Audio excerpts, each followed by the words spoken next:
Okay, give it a chance. We want your honest opinion. We know it's a little weird. Insert the tab into the metal buckle. To release, just pull back on the... Oops. Well, you get the picture. Well, that's about it. Enjoy the ride. You all signed the waivers, right?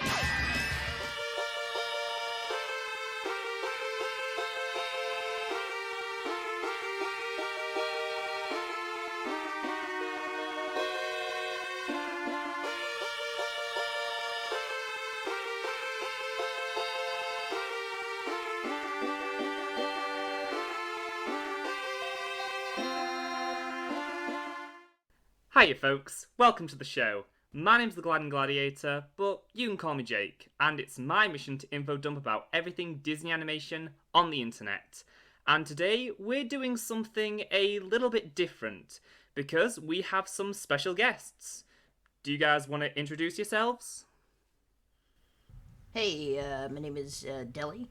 I have a channel called The Wacky Deli. Just try to cover animation and everything related to it. It's pretty much, that's pretty much me. Hello, I'm David. I have a channel called David Definitive Edition where I make videos where I just turn on the camera and ramble on about some dumb movies, and I think it's probably fun, so yeah. And today we are going to be talking about everyone's favourite funny head-shaped show, Phineas and Ferb, because last week it was the 15th anniversary. And if you guys remember, last year, during my, big Phineas and Ferb videos discussing the movies, I said I had some big plans for the 15th anniversary. Well, here we are. So basically, it's just going to be a nice little discussion about, our favourite moments from the show over the years, that kind of thing. It's really less talking about the show itself and more about our experiences with it. First topic, let's just get into it. This show should not exist. And by that I mean the crazy ride it took to get Phineas and Ferb from, a little napkin that Dan drew in a restaurant one day to this massive cultural phenomenon that just took over the world for the better part of a decade. For a while I didn't know the actual history behind the show because I looked into it a little while ago, and it's honestly really crazy that it took this long for this to even be made. And it's I think I heard a big reason why so many people they pitched it to said no is because they thought it was too darn complicated. Yep, could you imagine ever thinking Phineas and Ferb is too complicated? But it was mainly the bugs, which it's such a weird thing thinking about it, because obviously they get introduced towards the end of the series, and especially in the OWCA files, but I could never imagine Phineas and Ferb with those bugs in there. Yeah, I forgot about the bugs in OWCA, and honestly, I'm kind of a little bit happy they're not in there because they'd probably be not all that interesting, at least from what we saw. OWCA. Yeah, it feels like they did take up a pretty big chunk of Alka files, but you barely remember and that was kind of the point, their plot in the episode itself is supposed to be kind of minimal because they're bugs, but you just don't remember anything about them, so it's surprising, and considering the structure of 90s animation and how television was kind of free rolling, it's kind of bizarre that the bugs were basically the thing that was holding it back. It's really weird. Because you've also got to imagine, Dan and Swampy obviously worked on Rocko's Modern Life, where occasionally they would have episodes, about the fleas on his dog's back. And you've got, I see some of the remnants of, those episodes in the concept of the bugs. Yeah, there's a lot of, 90s TV animation. There's a lot of episodes like that that are just focused on, those, tertiary side things. There's a lot of Rocko episodes that are structured like that. There's one where Rocko just has an incredibly high fever, and he starts hallucinating about the food in his pantry or something like that. And that's 60% of the episode. And there's an episode like that every third or fourth time. But But the bugs, you know, like, if you really step back to look at the totality of how they'd stack up to, like, the other parts of the show, you know, you don't even notice that they're gone. It's like you wouldn't even miss them, especially considering how they were applied when they were finally put in. Yeah, because the whole thing about Phineas and Ferb is it's so interconnected. It's like, you know, it's very equal and opposite reaction. So everything feeds into each other. So whatever Phineas does affects the Doof plot, whatever Doof does affects the Phineas plot. And then Candace also, like, it's this ecosystem that I'm not sure how the bugs would have fit into it. Yeah, definitely. I don't even remember how like they really fit into like the OWCA episode. I mainly sort of remember them from. I say sort of because, like I said, I don't remember. I just remember them being there. I don't remember what they did. Well, they were introduced, like, in the official show in Doof 101. Oh yeah, I think so. Yeah, I remember that. I remember that. Getting away from the bugs, the amount of networks that Dan and Swampy pitched Phineas and Ferb to, so, you know, we're talking Fox Kids, Cartoon Network, Nickelodeon. Had any of them picked up the show, like, what do you think would have happened? I imagine, because I've thought about this for a while, even when I was a kid. I was like, what? This could have been on Nickelodeon? Because I think, like, I got a taste of all three, but I think Nickelodeon was really, like, my main network for a while. If Phineas and Ferb were a Nicktoon, I think it would be something probably closer to, like, Cat Dog, or maybe even Rocco, which, of course, were shows that Dan worked on, where it is a bit more outwardly zany, maybe a bit more simplistic, but also maybe a bit more emotionally, not compelling, but it's still like it lays it on a bit more thick. I could see like a timeline where Phineas and Ferb they focus more on like the aspects of them being brothers and things like that. On Fox Kids, I could see it getting like really erratic, just like full cramp twins or something crazy like that. And either or would be appealing. Yeah, like, yeah, I mean, most people just don't like cramped twins. I wouldn't say I'm a fan, but I do think that style of writing is a little appealing for something that looked as wild as Phineas and Ferb. Yeah, because I did actually watch quite a bit of the Cramp Twins, like back in my childhood. Yeah. And they both have, like, potential, but, of course, seeing the Disney version and seeing how much depth and complexity they squeezed into it, you know, it's hard to say I'd prefer one of those takes over this one.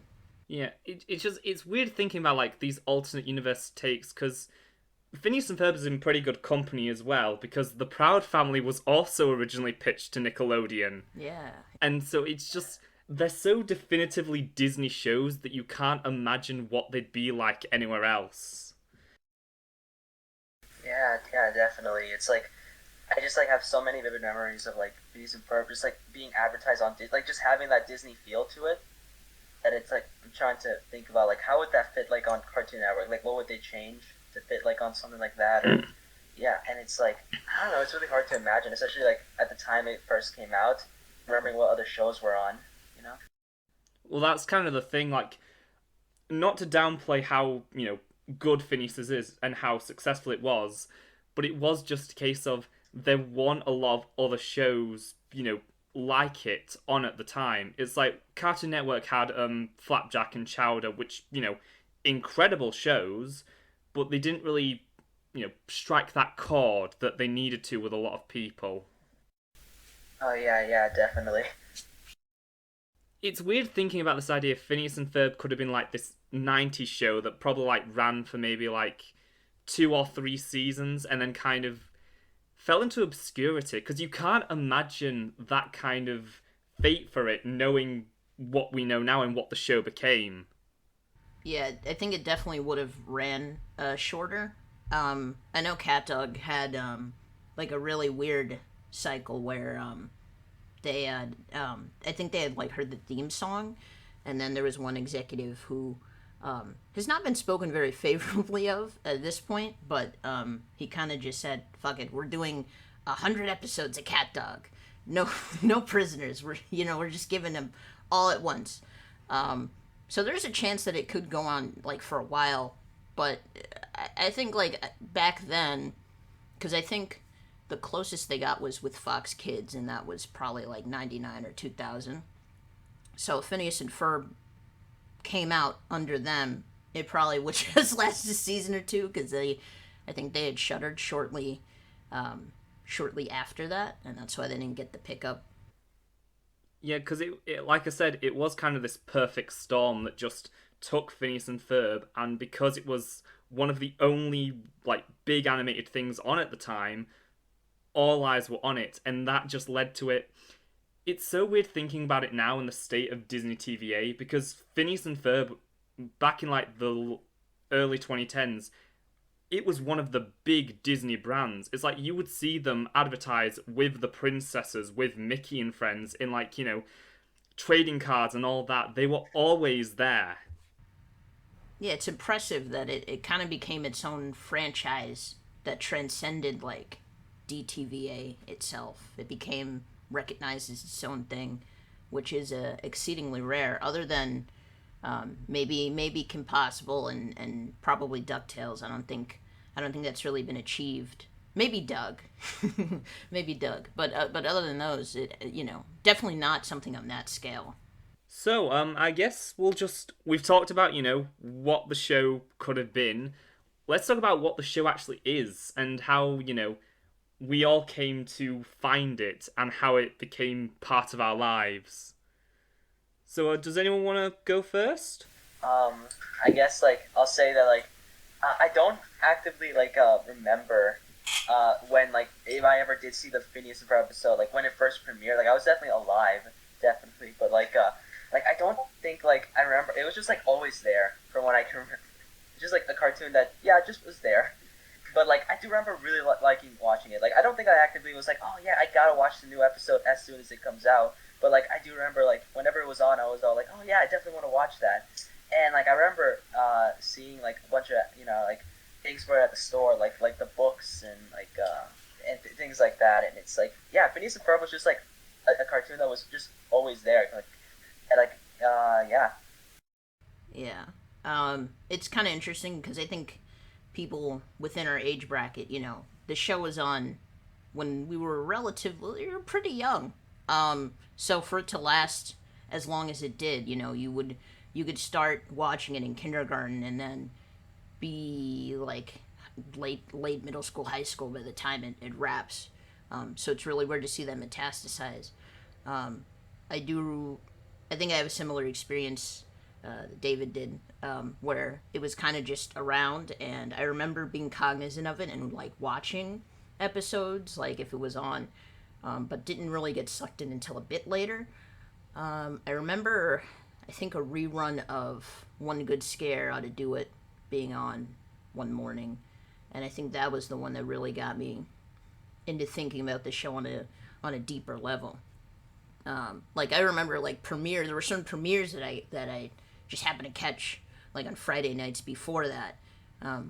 But after that episode, it was the time when I was oh, let me pay attention to who's in the credits, or who is singing this song, or where have I heard this jingle before. So it was interesting. Yeah, my story is a little bit different, because I vividly remember I watched all the episodes, and because, that level of autistic, it just absolutely engrossed my entire life. It was all I thought about, all I talked about, all I drew. You guys might not know this, or maybe you do. We kind of had this mini-series in Europe called Oscar and Michael's Phineas and Ferb fan club show. Yes. Yeah. And that kind of, I don't know why, but that kind of took over my life just as much as the actual main show did, because I just started thinking, I want to do that. I want to have a Phineas and Ferb fan club. So it became a case of I was drawing on just these blank pieces of paper, like Candace in The Queen of Mars, and just random frames from the show, and I was just sticking them all around my room. And it was definitely a fire hazard. But yeah, those are some of my fondest memories of the early years of the show. And then, of course, there was Spot the Diff, which was the first time I really got, obsessed with like a big event or like something that I had to go online, I had to print something out. Did you guys take part in Spot the Diff? I believe so. Yeah, I think sometimes. We did Spot the Diff and Spot the Doof. I don't think we had Spot the Doof. Yeah, I don't think I've ever actually heard of that one. Yeah, they did both a few times, but I think Doof was pretty early, so it wasn't like years after.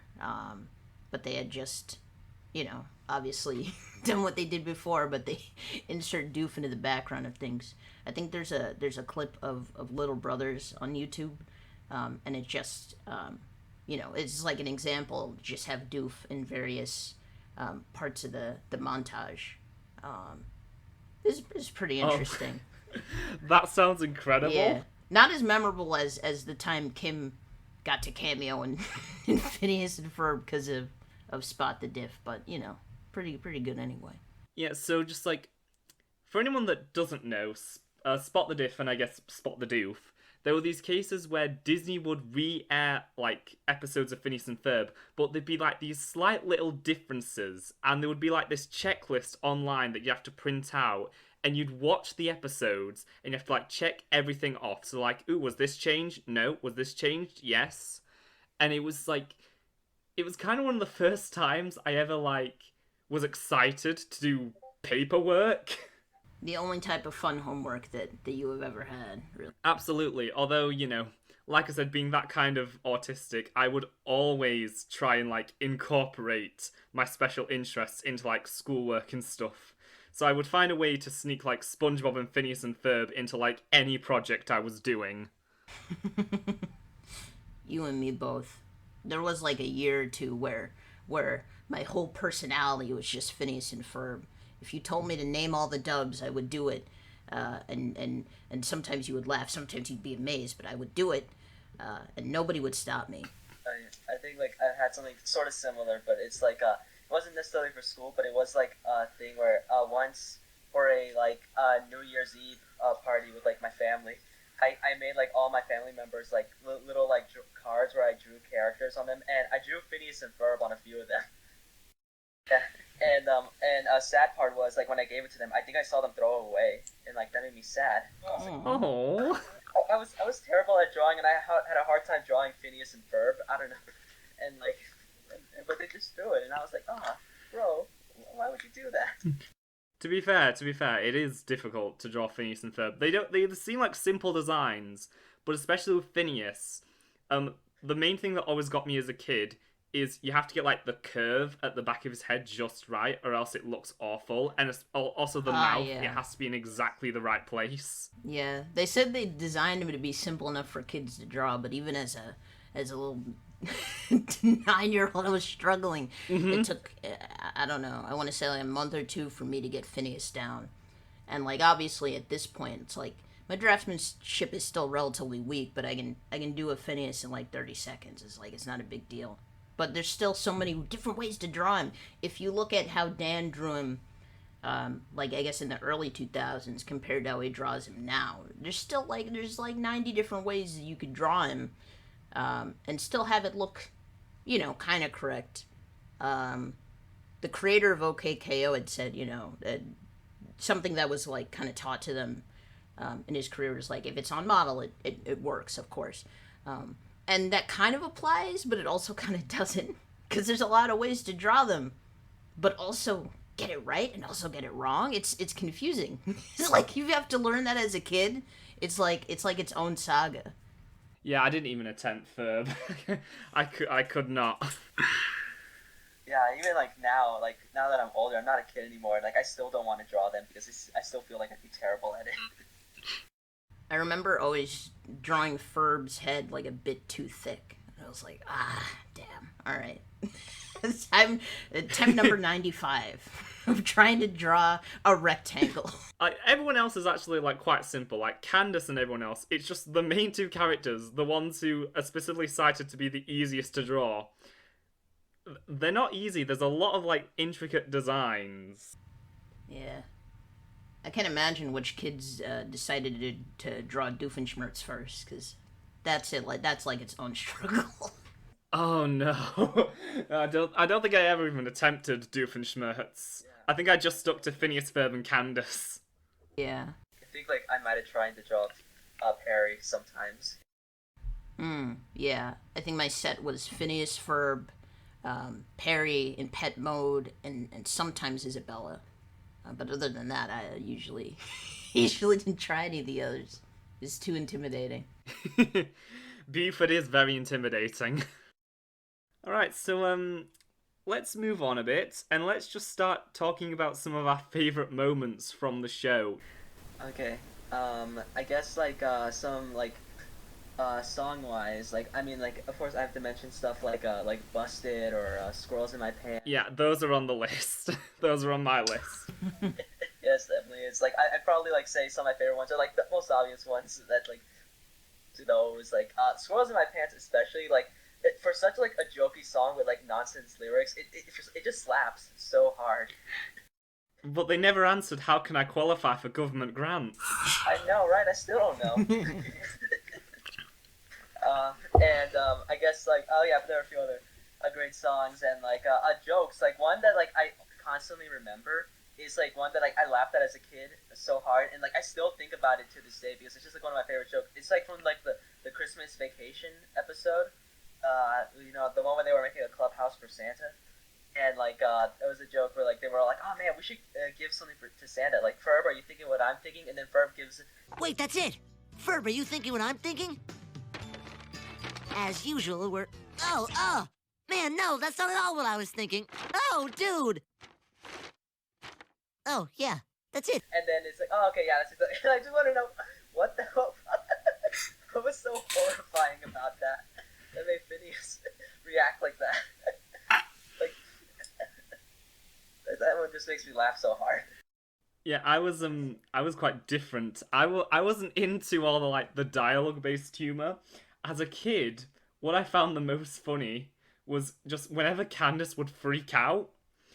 So like if you would ask me, like if you ask like 12-year-old me favorite moments in Phineas and Ferb, they'd say like one of the top ones would be the ending of One Good Scare to Do It, when every time Candace brings out Linda to the backyard and Baljeet are just standing there. I told you! It's returned. Oh, excuse me, I forgot my satchel. Goodbye, Candace. And then at the end of iRobot, just like, both times in the iRobot when she runs into the panic room. Yeah, I think I kind of like grew into like dialogue heavy gags post Phineas and Ferb.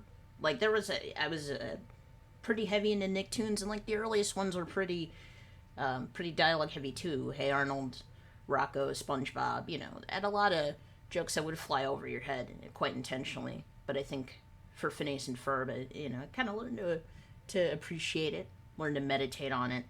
I did always wish they did a few more visual gags. One of my favorite episodes is The Beak. And I'm surprised more people don't talk about it, because that feels like the type of thing you want to highlight. There's a gag where, well, the whole premise is that Phineas and Ferb build a bird-themed superhero. So it's like Iron Man, but with like an eagle's head for the helmet. So there's a scene where Phineas and Ferb go to suit up. And Phineas is like, Ferb, to the nest. They jump into a hole in the tree, and it cuts to their lair underground. And all that pops out of the chute is an egg, a giant egg. And you can see it crackle a bit. It's like a fast gag, but of course you know the boys pop out. But of course they only popped out because Phineas was able to break through the egg with his nose, and they just fly off and suit off, and it's quick. It's like 10 seconds. But that had always like got me. I don't know why, because it's a pretty elementary gag, but it's good. I always wondered why they didn't do more stuff like that, because it feels like it fits with the zaniness of the show. Yeah, because if Phineas and Ferb was especially like made today, or if they decide to make new episodes, I imagine there's going to be so much meta jokes. It's gonna be like The Amazing World of Gumball's humour but toned down a bit, so I expect a few jokes about how weird characters look facing the front. Yeah. There is a, well, I don't want to say it was a Gumball joke, but there was a joke that they wrote for that theatrical movie that didn't get made, that made it into Candace Against the Universe. And if you know, that you know which... the storyboarding one. Yeah, you know which Gumball episode I'm thinking of. And, yes, you know, the money. Yeah, it's like, it's not bad, but I do feel like Gumball did a little better. We'll do the commercial! Then hurry up before it's too late. Yeah. Gumball has always had a good momentum like that. Early Phineas and Ferb did too, is what I noticed. Yeah. Especially with visual gags. Like season 1, season 2, they were pretty good about that. Another one of my favourite episodes, just randomly, I've always loved Escape from Phineas Tower, and just like how bizarre it is. Just the building gaining sentience, and then like the solution being have it to like trap the entire universe. Right before the song starts up, I think that they're caught in one of those log cutters. So they're kind of just like slowly rolling to their doom, and Ferb somehow gets free, and Phineas is kind of, he's starting to worry because the tower even starts getting malicious earlier on, and then he's like, you can just untie me, and Ferb unties him with his feet. He's like, okay, bro, don't show off. I think there may be something wrong with the tower. I'm taking suggestions here.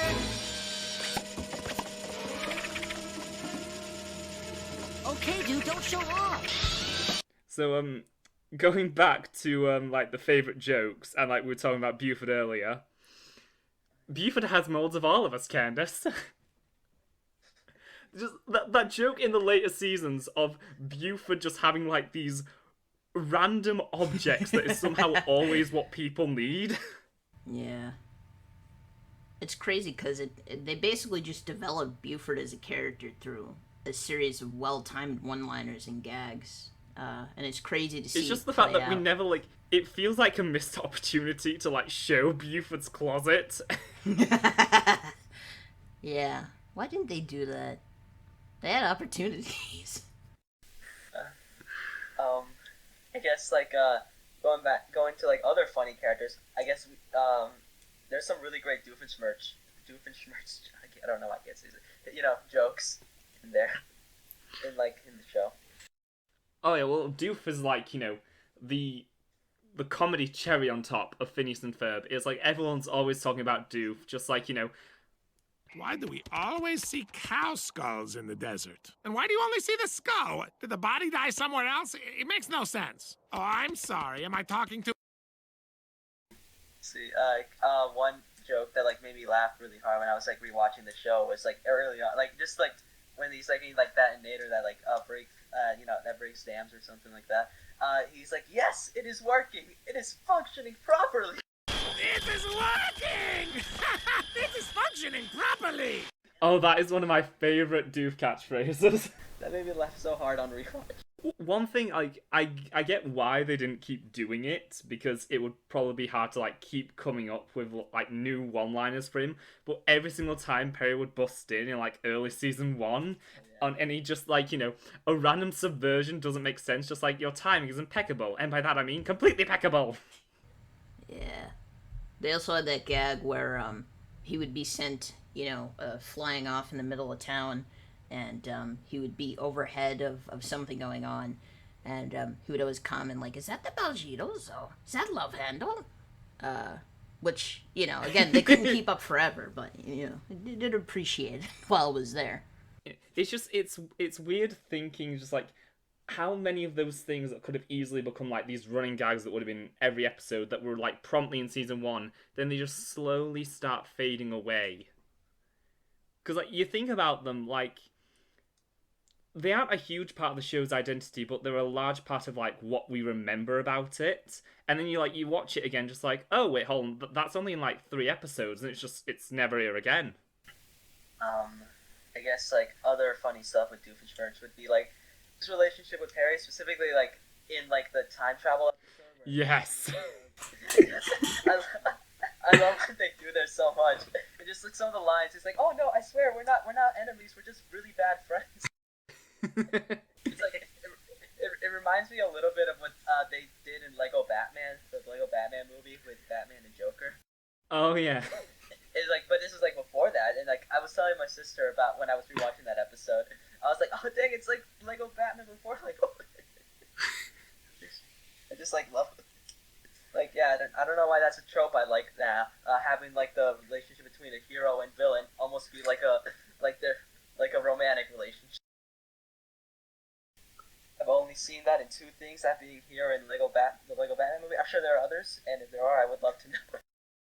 Semi-related to that, there was that episode where it seemed like Doof had finally found his soulmate, and they had just got done singing like a whole power ballad, and he's like, I've never been so happy in my entire life, and the satellite crashes on the dock, and it hits her, and she's like, I feel nothing. He's like so heartbroken. It's like they never vindicated him after that, and it's like, why? Yeah.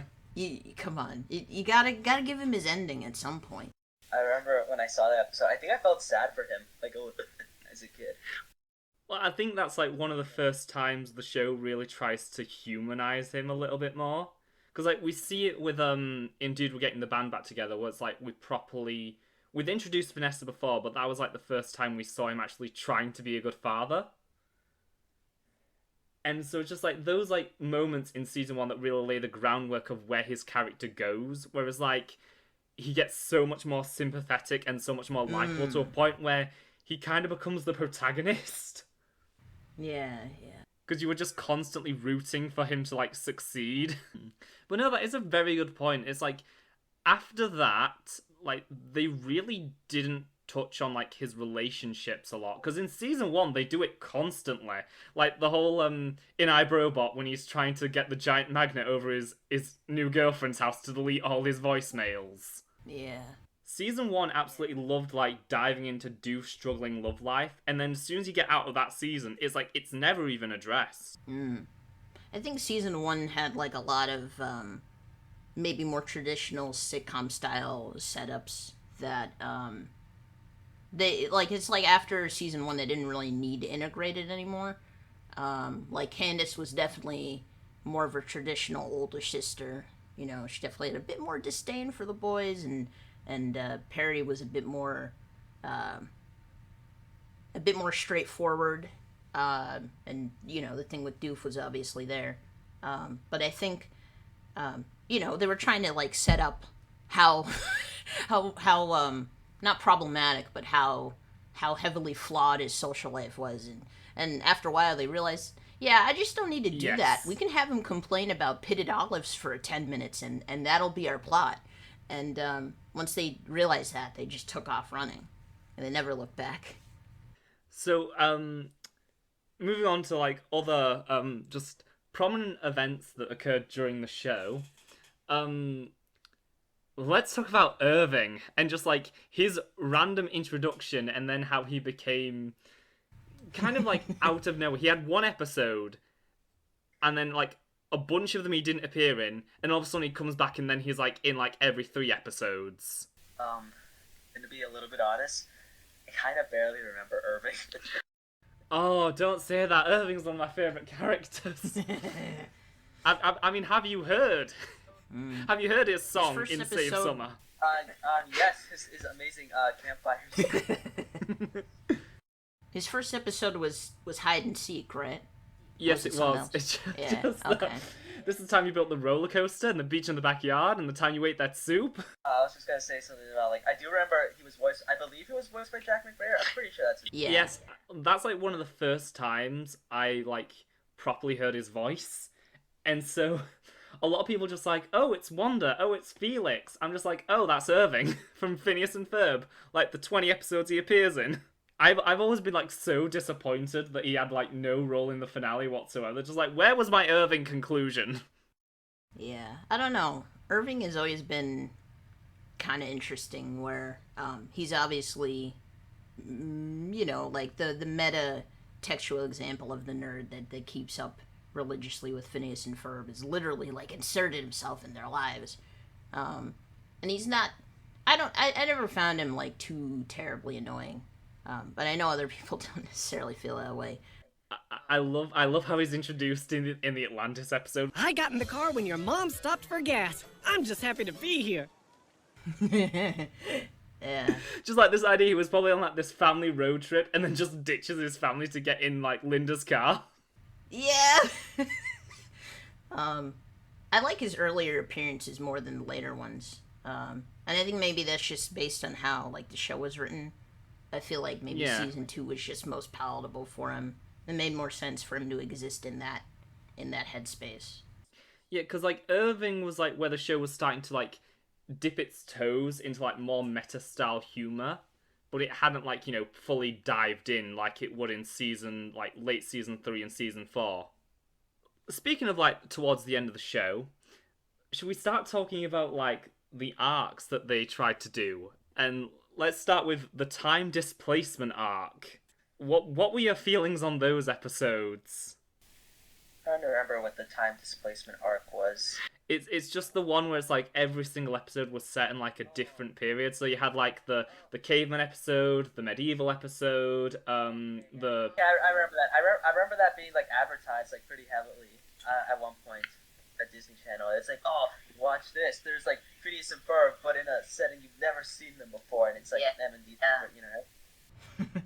It did treat it like its own event, and I mean, the episode. I mean, they're fun, but I think the only one really worth like sinking your teeth in was Excalibur. That was the one that they really put everything into. Literally, probably the funniest I've ever laughed at this show was the first time watching like the fight of Excalibur. I feel reasonably sure it's over this time. What do you guys think? Oh wait, he's up again!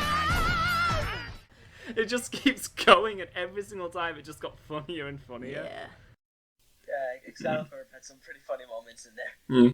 The Lady of the Puddle.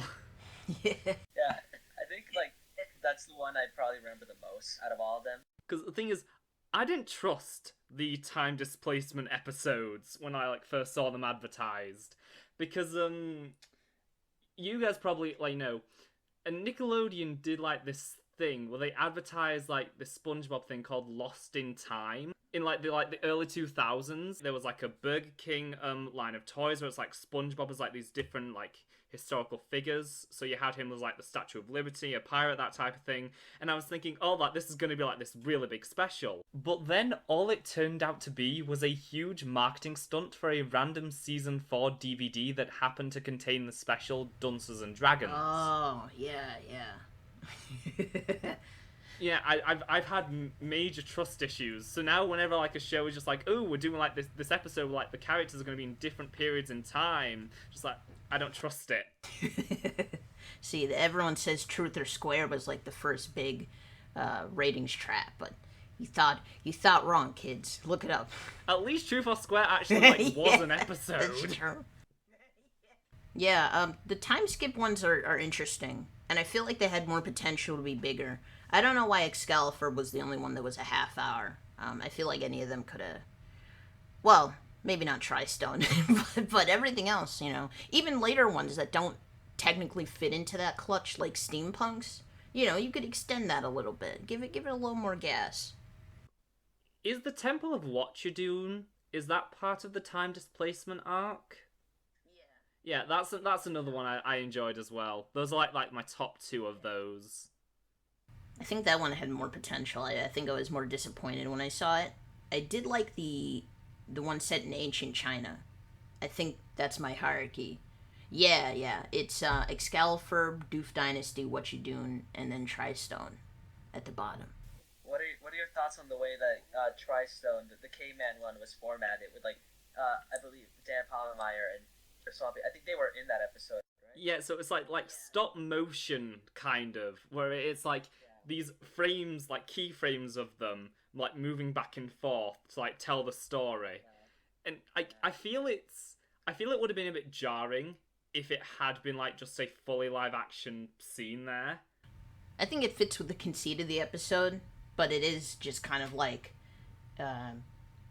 standard Phineas and Ferb episode with the caveman skin. So there wasn't, I mean, you know, you could make that as long or as short as you want.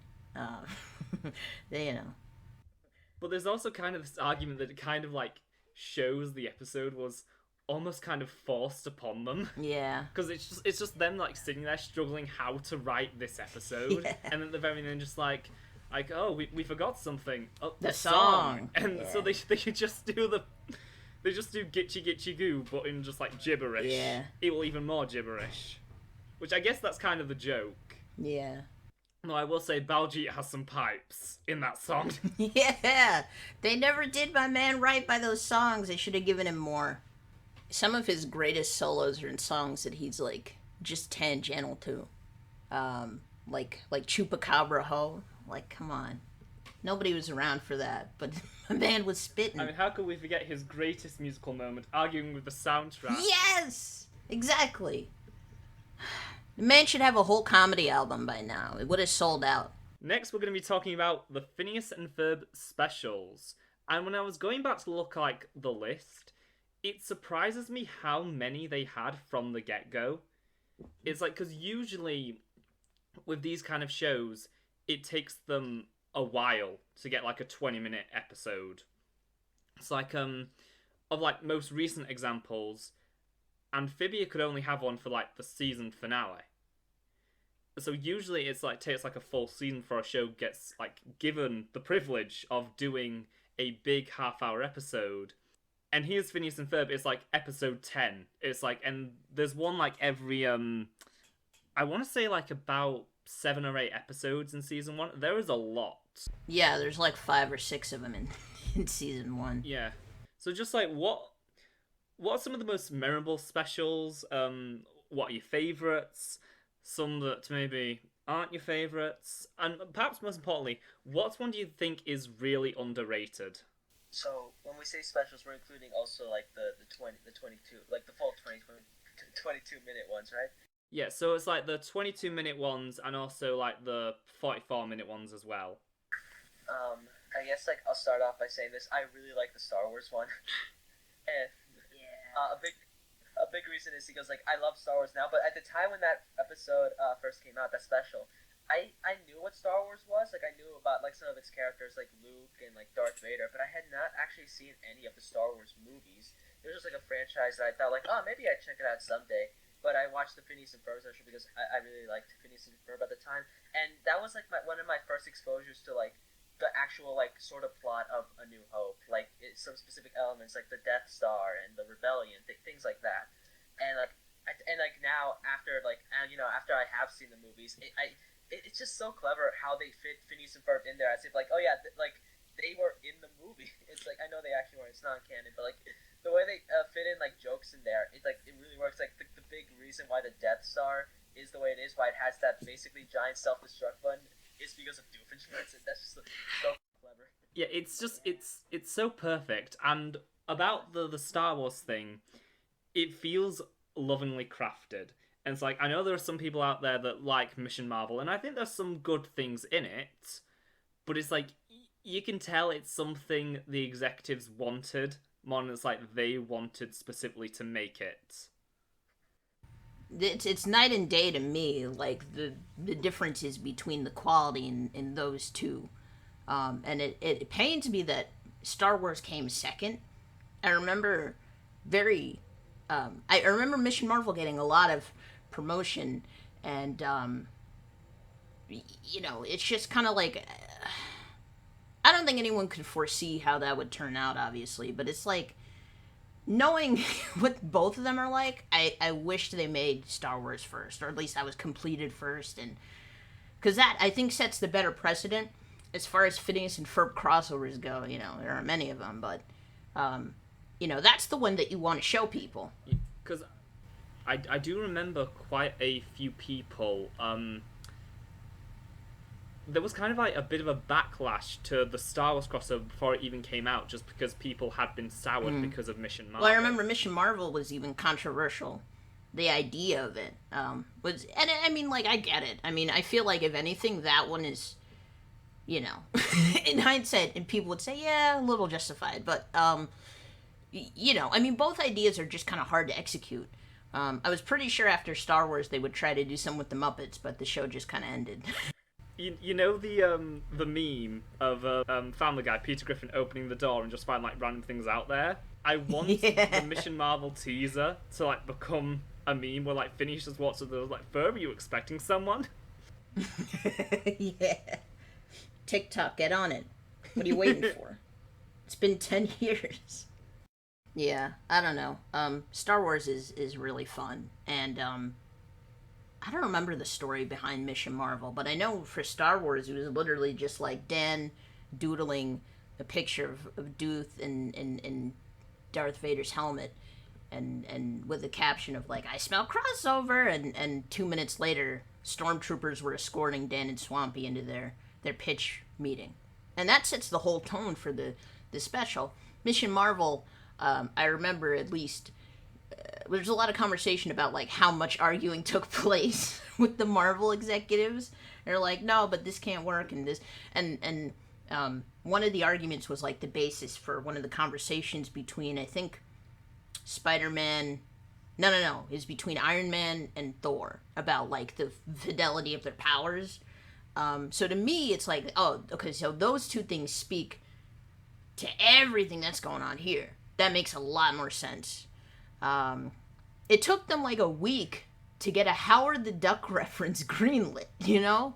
And it's one of the most notable moments from yeah, and even to this day, there's DTVA shows that might want to reference Marvel here or want to sneak like a little reference in the background, and they'll go and veto it. So it's like, I understand, you know, there's a lot of blame that you could place on any side, but I understand at least that the executives at Marvel probably a little more protective of their brand than the Star Wars guys. The Star Wars guys are just like, yeah, you know, make your cartoon, it'll be fun.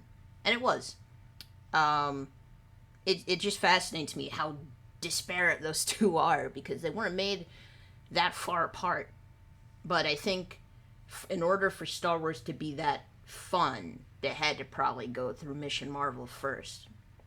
So it's an interesting kind of trade-off. It might leave you wondering what might have been, if you know what I mean. Yeah, as I was like what would have happened if they had been switched. That is interesting to think about.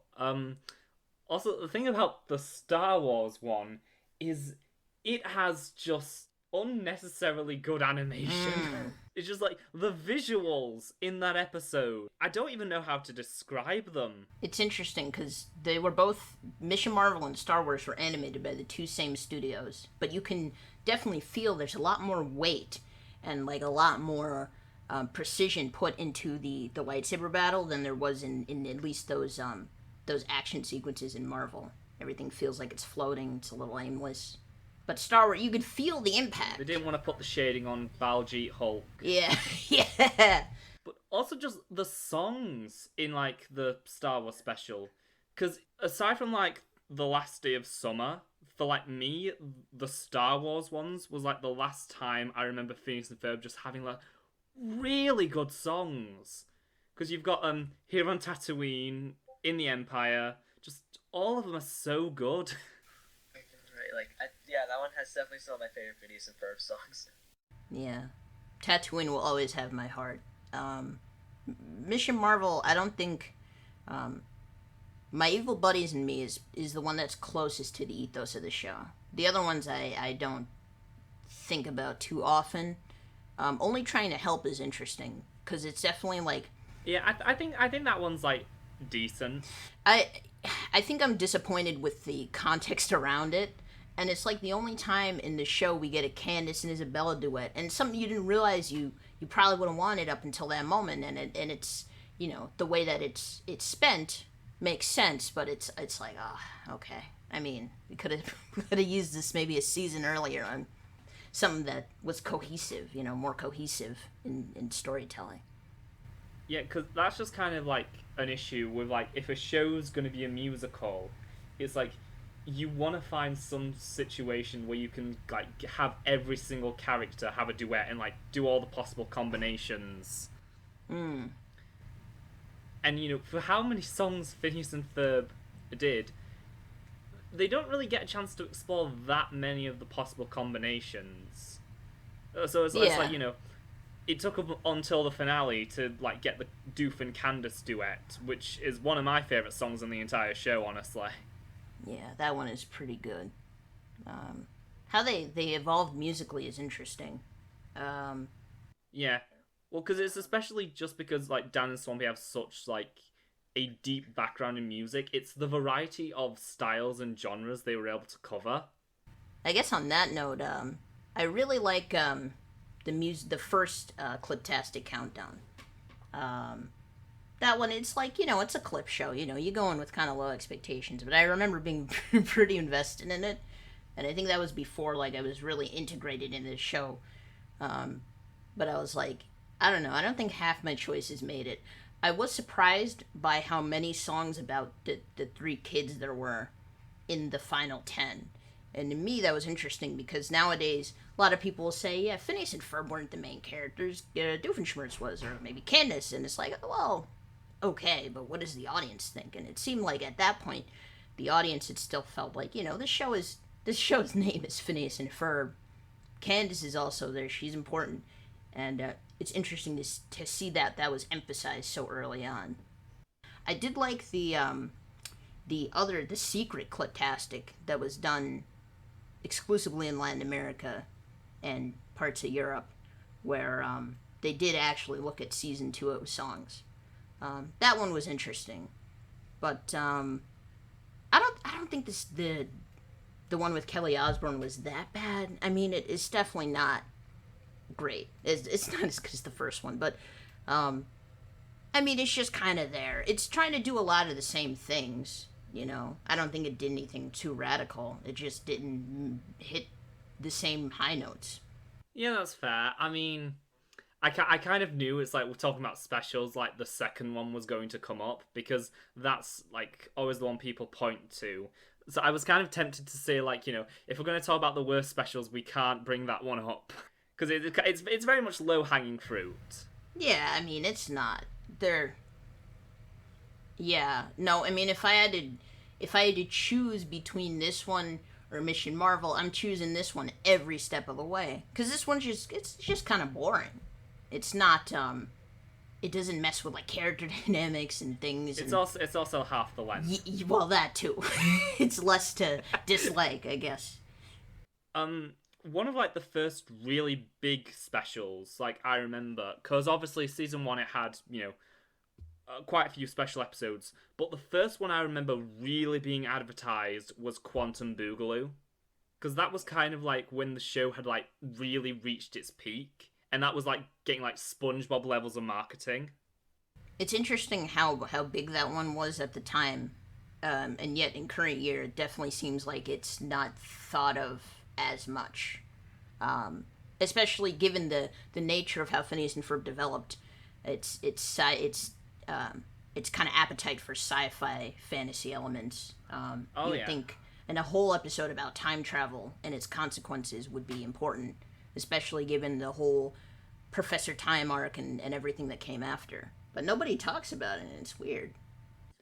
And the fact like it's a bona fide sequel episode, which isn't something Phineas and Ferb did a lot, especially in the early years, because it is specifically calling back to It's About Time. Yeah. Well, let's see. When it comes to like some of like the best like 22-minute specials, I really like Nerds of a Feather. Oh yes, I remember like the advertising for that one.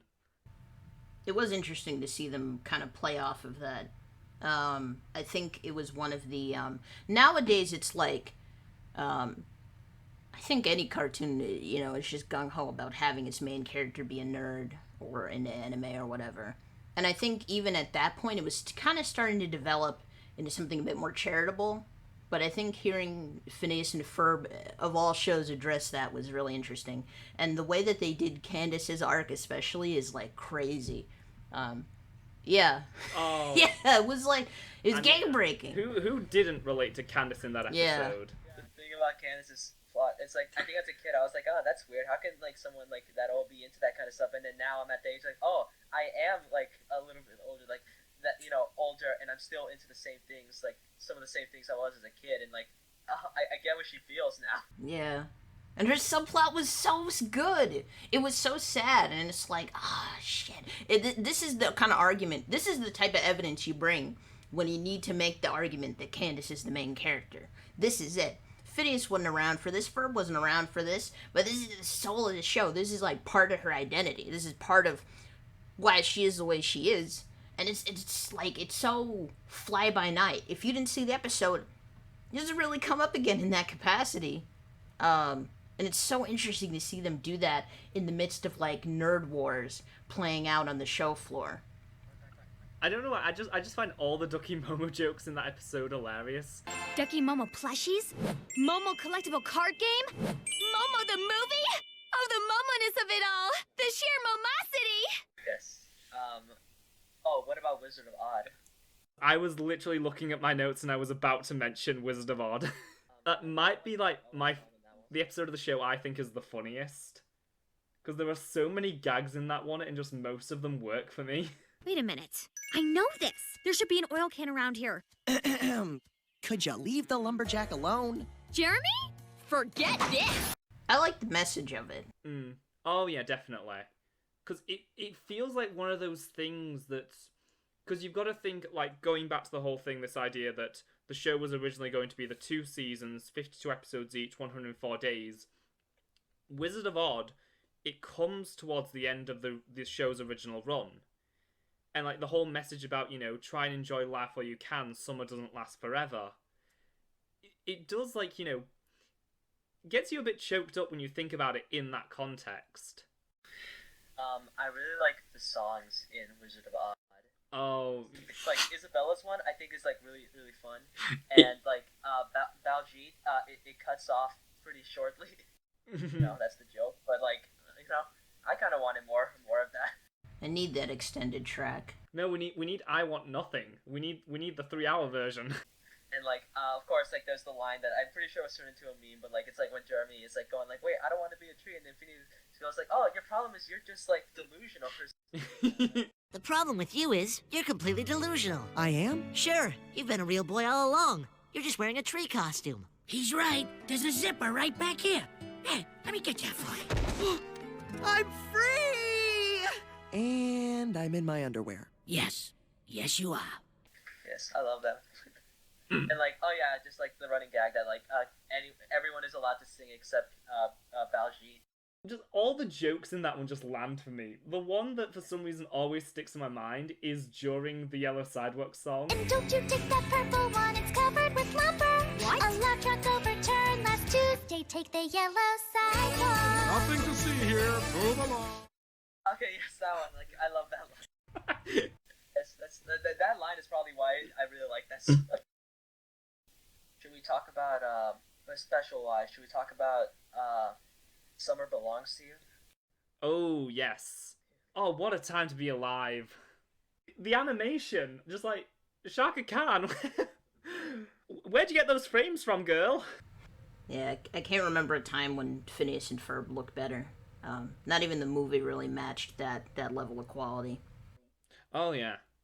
The very early scene, so it's just like when they're all standing in the backyard, like right at the sun up, just like the lighting in that, it's immaculate.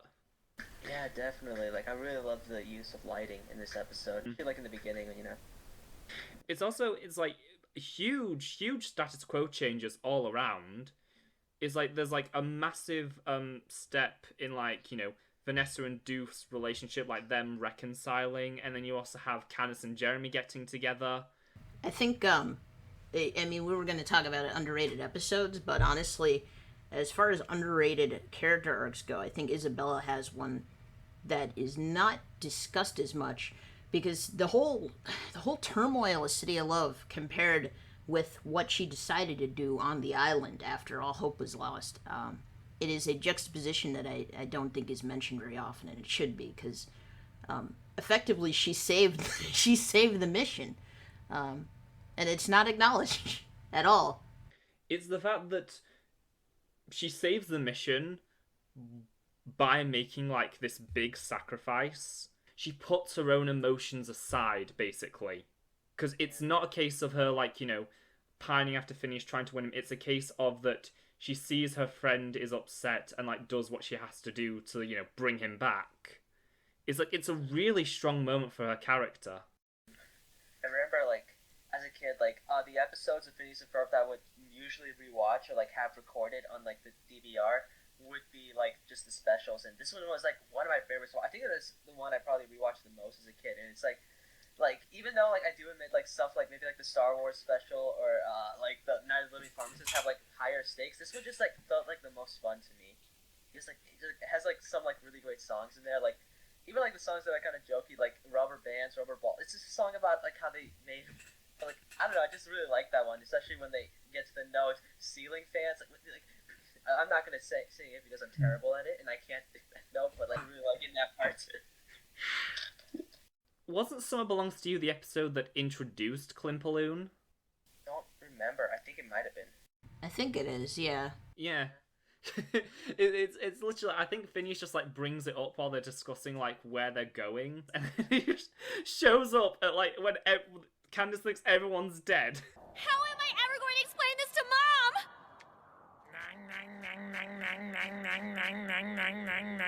That's not helping! Yeah. And also Disney, where's the Klimpaloon plush? Is there one? I don't think so. Or even like a shirt. Is there a Klimpaloon shirt? There should have been. There's like so much like potential like Phineas and Ferb merchandise they could have made, but it's like they just stuck to like sticking Perry's face on everything. I'm pretty sure like if Disney were to make a Klimpaloon like swimsuit now, it would go off the shelf. Oh, absolutely. I'm just like thinking about like Someone Belongs to You and just like all the little moments that make that episode. The fake out with Isabella's head exploding. Oh, that's too bad. I thought, you know, the two of you, a boy, a girl, alone in the city of love.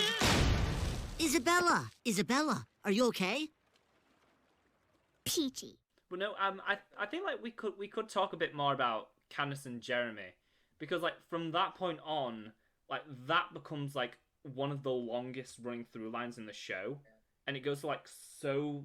It grows a lot, because like we often talk about how like the show like late season 3, you know, we start introducing the arcs of like Monty and Vanessa, but like Candace and Jeremy, and like season 1, it's very like you said, Deli, classic, you know, sitcom type thing, and in season 2 they start going on dates, and it actually develops into something more than just like this crush Candace has, and then Someone Belongs to You is like the culmination of all that, where it's like these 2 seasons of like this building romantic tension between them, it finally subsides, and it's so unbelievably satisfying, like that moment on the bridge, even though it's meant to not be satisfying. Yeah, I don't think they really other than maybe Where's Perry, where they kind of tried like a pseudo version of that, there wasn't really anything that matched that. And I think it's really only the consistent ship, I guess, that the show presented. The one that had consistent development, because, I don't know, I guess Lawrence and Linda was always there. Monty Nessa was weird, and they did it for 5 episodes. And Finnabella is like a ball bouncing against all 4 walls of the room. It's all over the place.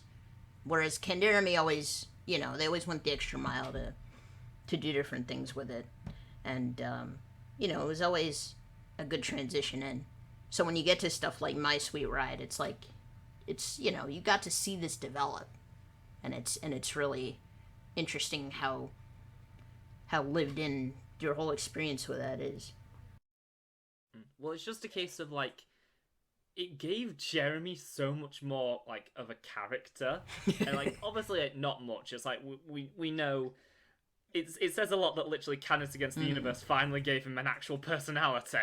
But it was, you know, just like those little moments. It was like the whole thing of him, he truly accepts Candace as she is and doesn't want her to change. And it's like every time she tries, you know, he's always there to like, you know, tell her that he doesn't care about, you know, how obsessive she is or any of that. In fact, he finds it endearing. So just like whenever she runs off to go like futilely attempt to bust the boys, and he'd always just go, "Oh, that's my girl." It's really sweet.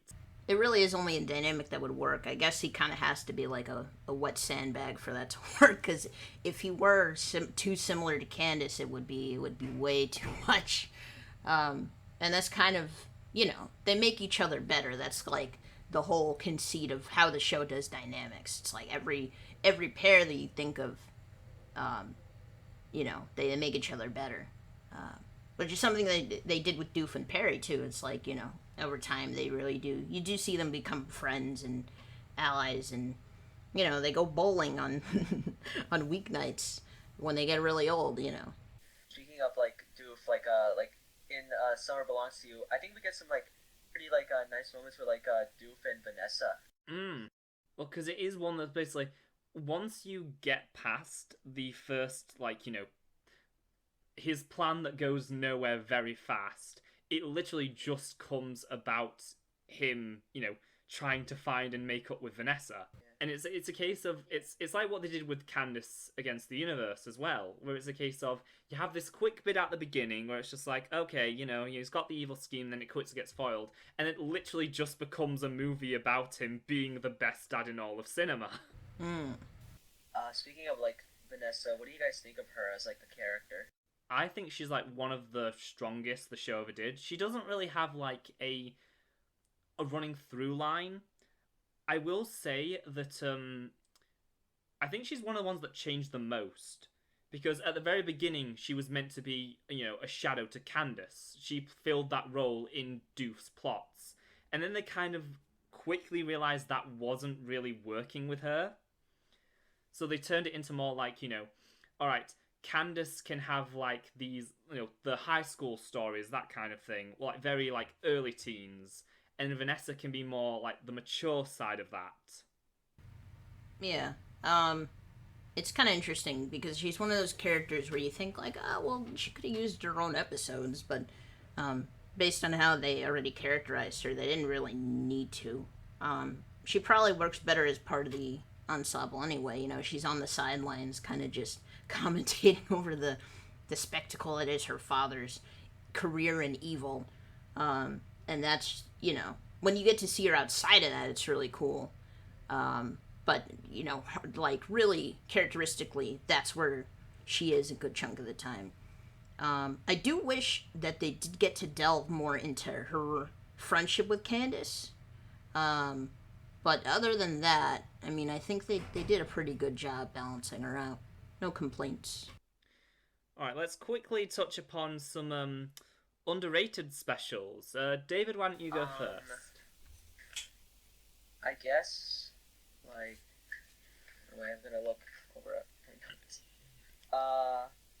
Okay, I'm having a hard time remembering. So can one of you guys, if you guys want to go? Yeah. When I think underrated in the show in general, I'm mainly thinking season 4, because it does feel like the point where a lot of people kind of dropped off, so like they're not going to be as well known. One of my favourite specials is probably Primal Perry. Oh, okay. Is that the one where he's like being like chased by a hunter? Yes. I just love the different names the guy has for his boomerangs. Okay, so I'm not sure if you guys what the consensus is on like this special, but like trying to remember the name. It's the one where like a Perry has to team up with that Sidetracked agent from Canada. I was gonna bring up Sidetracked, yeah. I think that one has like some pretty funny jokes, and like of course I gotta mention the helicopter fight song. I love that song. This guy's fighting in a helicopter, but not two helicopters fighting. Of course, like Doof's trapped in like the societal convention. You're trapped by societal convention. Look, we're in a fine dining environment. Everyone knows not to throw a scene in a fancy restaurant. That's right, you're trapped. Sit down. Oh, shoot! I see we're trapped by societal convention. And the way that both of them broke out of that was hilarious.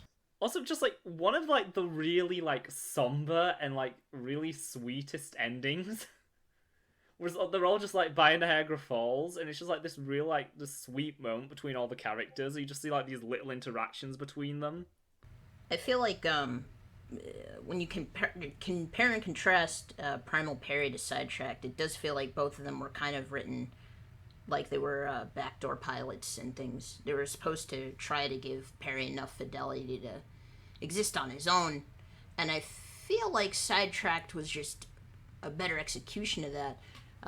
I feel like on paper, Primal Perry had the better idea for the villain, but I think the way Sidetracked did it was just a bit more. It was more into aesthetics and function. You actually get to see Perry develop a relationship with Lila, and the sequence on the handcar was really nice, and it was I really liked the first 2 or 3 minutes. I don't remember them ever doing something like that in the show previous. Yeah. Not an underrated one, but something I just realised I forgot to mention. Rollercoaster the Musical is my favourite episode of the entire show. I wanted to mention that one, but I wasn't sure if it was considered underrated or... I'm surprised we didn't get to it yet. Best soundtrack. Every single song is top tier. Every single one of them. It's like, if you asked me to name my favourite Phineas and Ferb songs, I would literally just be that track list. Yeah. I really like the one where, like, Hey Ferb, where they're, like, referencing a bunch of musicals in that one. I don't even care if they reference Cats. That was, like, the first one they did, too. I just love how self-aware the whole thing is. We're going to do that again, but this time we're going to sing, and everyone's just going to be in on it. I think, we mentioned all of them, so I guess I can make this point now. Between this and Wizard of Oz and Summer Belongs to You, I think those 3 are points in the show where I'd be totally content with it ending there and then.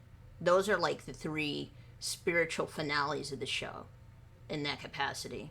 Because they give you just the right amount of philosophical bits to really piece together. But it also, it simplifies the show kind of moving on and evolving. So I think, any of those 3 would work really well as like a perspective finale. Especially since, like, in a sense, it kind of feels like almost like a fix, I'm putting that in quotation marks, to the first episode, Rollercoaster not having a song, and I believe, right? Like, afterwards, every episode had, like, at least, like, a little jingle. Probably another one of my favourites, and this is also quite a special one, because, admittedly, I did kind of fall off towards the end of the show, and it's like, I only, there was, like, a good, year or so where I kind of stopped watching it, and then they came out just, with Act Your Age, and then I was like, oh, I have to see that. And then they immediately announced the finale after it, just like, well, I've got to go back and watch the whole season now. The last, new episode I saw was Night of the Living Pharmacists. And it's always held such a special place in my heart, because I just love it so much. It's such a different kind of story for this show to tackle, and they do it so well.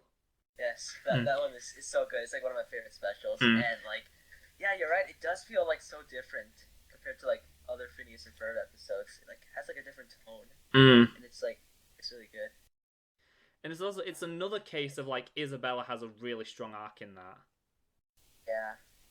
And, I really like the use of colors in that episode. I mean, we don't really see, I don't think we see nighttime settings a lot in Phineas and Ferb, right?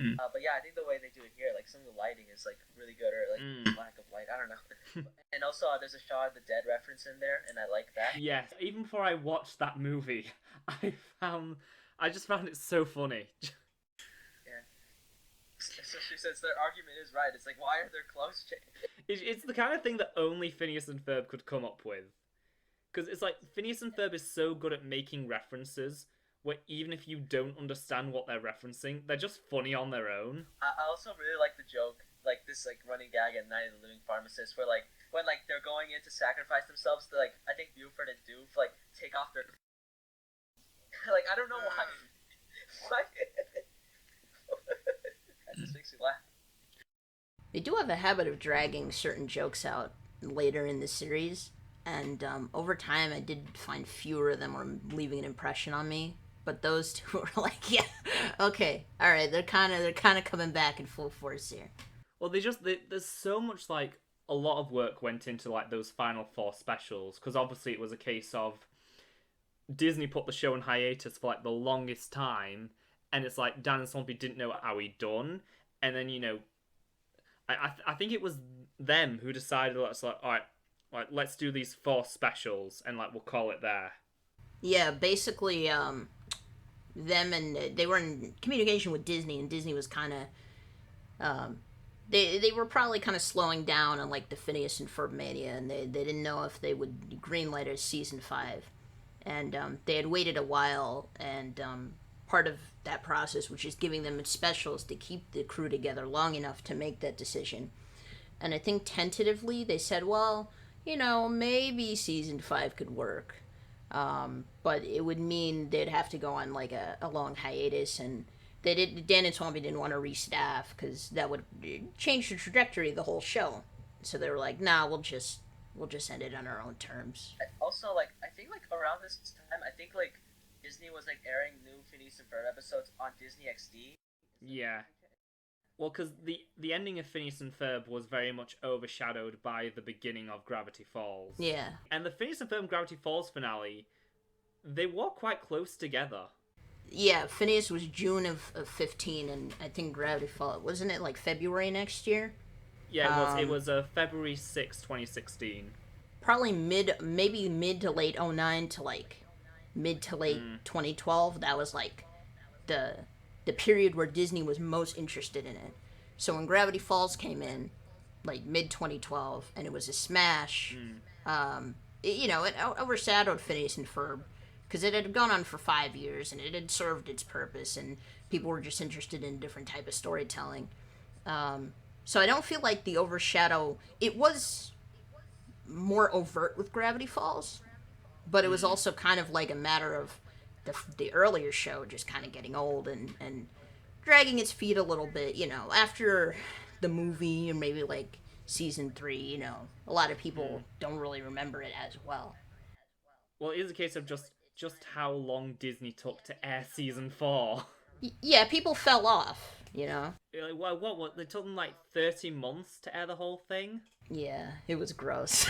It just dragged out over like 2 years. It was crazy. Yeah, I think that's all like we have to say about just like the specials themselves.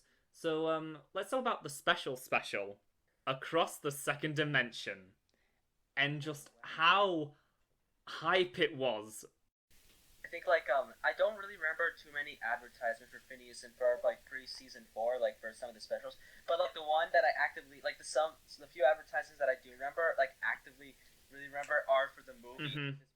Big event, like, and I was like so excited for it. Like I remember, like, okay, funny story, on like the day the movie came out, I think my family were like switching like cable providers, so on the day like the movie was out, I couldn't watch it because like someone was like changing our box or whatever. Oh no. I need to watch the movie. So I did end up watching it that day when they finished, but like I don't think I watched it like live. It aired. So sad. I had it spoiled for me. Really? Yes. Basically, friend at the time, not a friend anymore, not because of this, but because of many other reasons. You can watch the Amphibia video for some context on that. He spoiled it for me. So like the movie had just come out, and it had been like a few days, and I'd been able to watch it. And he just told me, oh yeah, Isabella kisses Phineas. Damn, bro. That's like a friendship-ending spoiler. It's like... Just like... I know. Yeah, I mean, that was, when that came up, that was, like, literally the one part of the movie that no one had any context for. And that was the one part that everyone was collectively surprised by it. Because it's like 5 seconds, and it's like, what? She did what? It happened? What? What does this mean? Yeah. Just like this movie where Phineas and Ferb figure out Perry's secret identity. No. And yeah, none of that mattered. At the end, where like, Isabella kisses Phineas is what gets everyone talking. Yeah, I was actually doing a bit of research, and I had checked the Google Trends based on how Finnabella kind of like dipped and bevied, and it turned out that the peak of the show being looked up on Google was during the movie. It was like August and September of 2011, right after the kiss.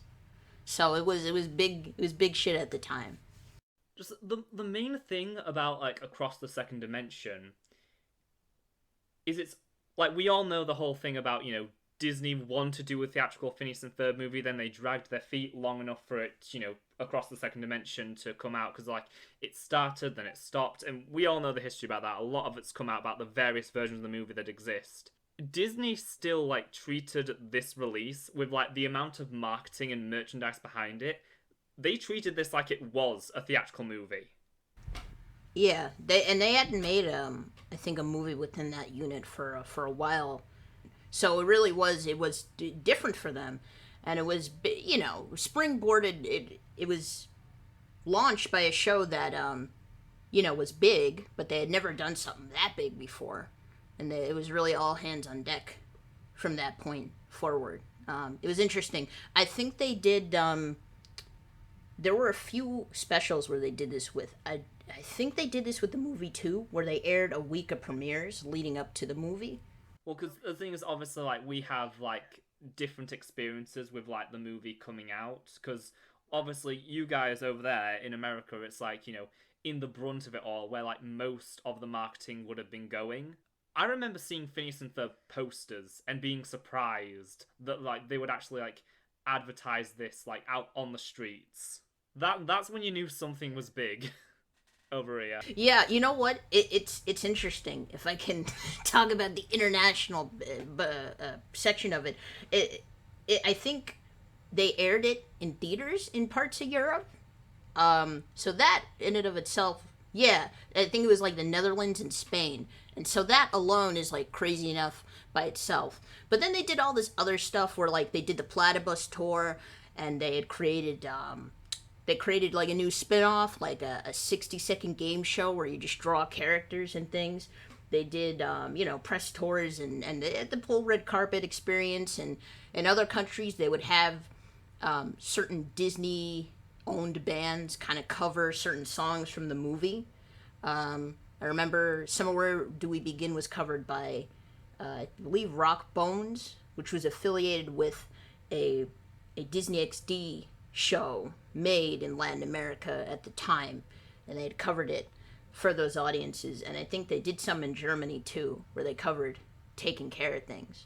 So it was evident from the jump, like Phineas and Ferb was kind of retrofitted for international appeal, but to see the lengths that they went through to give it that kind of red carpet treatment worldwide is it's heartening to see. And it's not something that you really see, you know, these days. We won't be getting that for the Big City Greens movie, unfortunately, no matter how much it would be amazing. And even Big City is like the closest thing they have to Phineas and Ferb, but it's still so far away from all the stuff they did. It's one of the last big like things, cartoon franchises I can think of that they really went all out for. I think they're still doing stuff with like certain like really old properties. Like I think they released a special for Doc McStuffins recently because it turned 10. What a like, because Disney don't do that. They really don't. They've never done that. They've never brought back a show just for an anniversary special. For the entire history of Disney TVA, it's been the show comes out, and then once it ends, we never talk about it ever again. Yeah. It's kind of a miracle, like, how much Phineas and Ferb has been able to, like, hang on. And it was only just because it was so popular, and it's sadly probably going to be the last show that would ever get, like, that popular. I don't know about you guys over there, but it's like, there's a huge difference in how Disney treated the show before the movie and after the movie. Because after the movie, we didn't get Spot the Diff anymore. We didn't get any, like, these special, like, little things to, like, you know, like, there wasn't something constantly happening. I think the landscape had kind of just changed at that point, and they also had more things to focus on. I would assume that the focus on serialized shows is part of the reason why they weren't sure about renewing Phineas and Ferb, because after the movie, there were still plenty of specials that were given a red carpet treatment, but I think the actual series finale was only announced like a month before it came out. So, you know, they did fall off. Actor age is a whole other story because people were looking for that for like 2.5 years. I think that, I mean, it just, you know, it got pushed back in ways that I can't explain. But I think I don't know. They kept up with it better than most shows, I will say that. There are plenty of long runners that drop off based on how they're treated, and I think for 3/4 of it, Phineas and Ferb was treated pretty well. Yeah. It's a good track record considering Disney doesn't, like, have experience with long-running shows. Because, like, it's always, like, 3 years max. Yeah, that was kind of one of their first. Yeah. Other than Kim, Phineas was really, like, that first example of, like, them breaking tradition in that regard. But, I mean, listen, Season 4, no one remembers Season 4, and I think even if they did keep up with it, I think it would still be regarded less so. And they tried their best. I think, generally speaking, they tried their best. When it came, the finale was announced a month before it came out, and it literally took them until, like, May to be like, okay, next month, show's ending, say goodbye. It's like, what? You didn't say anything for months. What is this? But, speaking about, not remembering Season 4, let's finally talk about the differences between Season 1 and 2 and 3 and 4. Because I've brought it up in multiple videos, but I haven't had a chance to really evaluate on it. In that, I think Seasons 1 and 2, like, stick out a lot more because of the charm. Because there's a lot more of innocence to them, if that makes sense. It's like, you think of, what would you do as a kid if you could do anything? Oh, you'd build a rocket, you'd search for a mummy, build a Rollercoaster, all these things, and it felt like a childhood fantasy realised. And then you get to, like, the later years, and it's like, oh, we're gonna untie this really big knot. And it kind of loses a bit of the whimsy, in my opinion. Yeah, I would tend to agree. I think the primary difference between early show and late show was that Phineas and Ferb actually kind of functioned as kids early on. And later on, they were kind of just tiny adults. In the sense that the show's writing definitely got very comfortable and knew where its boundaries were. In those earliest episodes, I can feel like it's like, it feels like they're just kind of discovering, like, all the stuff they could do for the first time, even though it's clear during Rollercoaster that wasn't their first time doing things. But later on, it's kind of like, oh, we'll do this thing, or like, oh, we'll just, I don't know, we'll just break the fabrics of time and space, no big whoop. And it didn't really reach, it has definitely a different feel to it. I definitely think, like, in, like, Season 3 and 4, like, the inventions kind of became, like, not as memorable, I think. And, like, definitely probably one of the weaker aspects of the show, which is, like, kind of weird when you consider, like, they were the inventions from, like, the first 2 seasons were, like, one of the more, like, interesting aspects of it. But, like, yeah, I definitely agree that there was, like, a bit of, like, a change, like, in, like, writing, where I think, like, the first 2 seasons felt like a kind of, like, felt more like goofier cartoons in a sense, while, like, Season 3 and 4 kind of felt more like self-aware, or like with something like that. I'm not sure I'm describing it right. No, the self-aware thing I get, because it's like, one thing I've really started to notice on, like, rewatching it is, and I brought this up when I was talking about Christmas Vacation, is that there's kind of a point where it's like, you can tell the show kind of became aware how big it was. So it's like, there's something kind of nice about those first 2 seasons where it's kind of like, the little show that could. And there's a bit more, like, of a simplicity to it. And then when you get to, like, Season 3, the show kind of becomes aware that it's one of the biggest things in the world. And it kind of, I don't want to say it gets a bit too big for its britches, but, it's something along those lines. Yeah, definitely. Like, I think, like, they put a lot more emphasis into, like, the more, I think, like, dialogue-based humor a little bit in Season 3 and 4. But, like, also, I do think something I like is, like, it does focus, like, some on, like, some character dynamics and relationships in, like, those last 2 seasons. Especially, I think Buford and Baljeet probably get, like, the most in Season 3 and 4. Also, I think, like, I think going back to what I was saying about the inventions, like, some of them kind of feel like oh, okay, what's like something kind of goofy we haven't done before? Like, but in a sense, it doesn't really feel too goofy in a sense. Like, oh, like remember pyramid sports? I don't know. I just feel like like I said, the inventions themselves kind of become like probably like the least interesting aspect to me at least. But I do still think there's some like really strong stuff in season 3 and 4. Yeah, I think there is a lot of strong stuff, but I think it's very telling that during Such a Beautiful Day in Candace Against the Universe is like, because like the other recap songs, it starts out just like, oh yeah, the Rollercoaster, you know, the Treehouse Robots. It's like, oh yeah, everything remembers. And then it gets to like the season 3 and 4 thing, and I'm trying to think, was that an episode of have they just made that up? In seasons 1 and 2, it felt like the characters were driving the comedy. In seasons 3 and 4, it feels like the comedy is driving the characters. So it feels like that becomes like the main focal point of the show. But when people like say like, oh yeah, Phineas is such a boring character, it's like, I'm thinking it's like, that is mostly in season 3 and 4.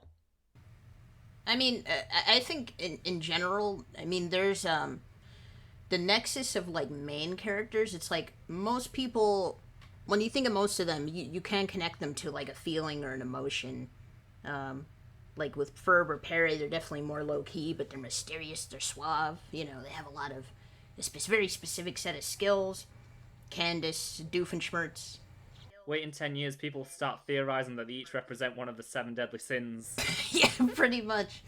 Candace and Doof are just very funny, and they're expressive characters, and Phineas is like representative of the show itself, but I don't think people are really like enraptured by him. It's like, you know, he's like the first character ever created, and he's like indicative of like Summer, you know, being finite and making the most of it, and nobody cares.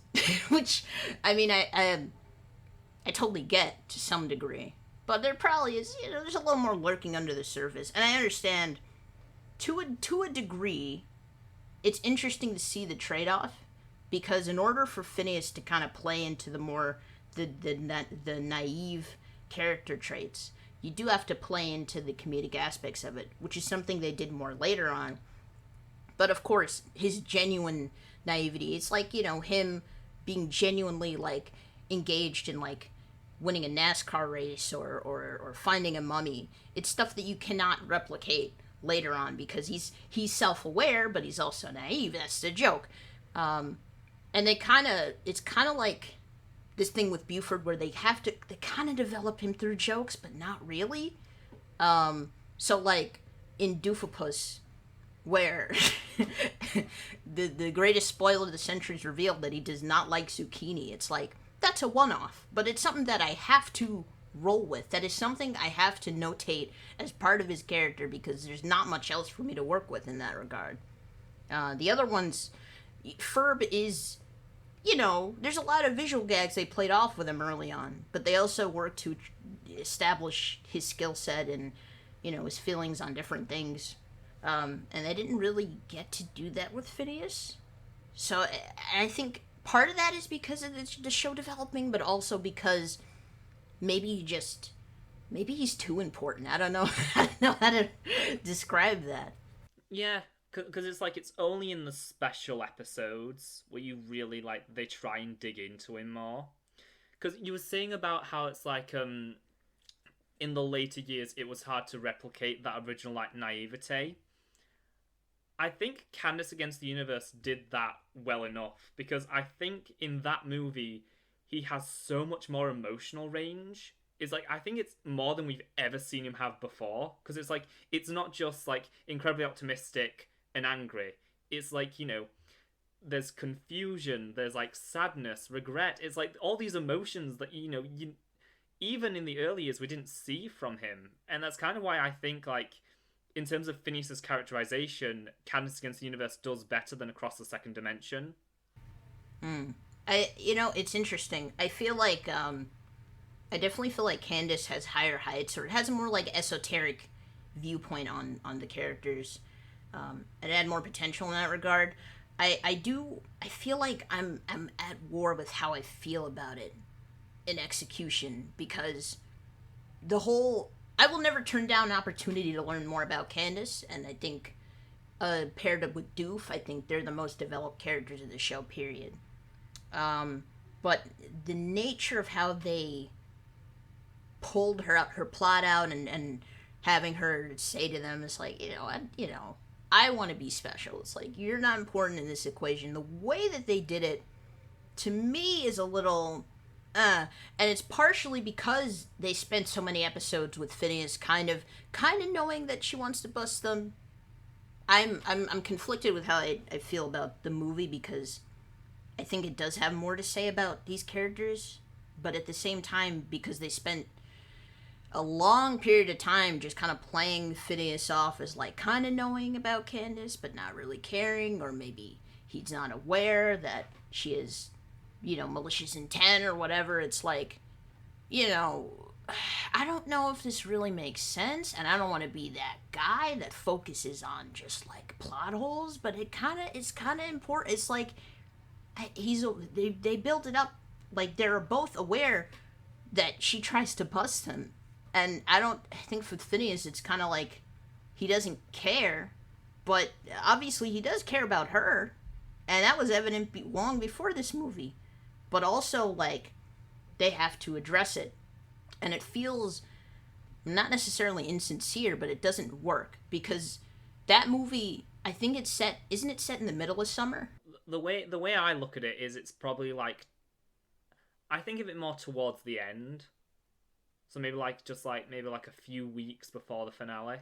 Yeah, I don't know. I think it messes with the timeline, and I think if it were, like a special or like a movie that was written like for season 1 or season 2, that would make a lot of sense, and that would be fine. But basically, because they did all this other stuff with him, to me, it's like, I don't know. And I also wonder if it like contradicts any of the other character building stuff they did between the three of them.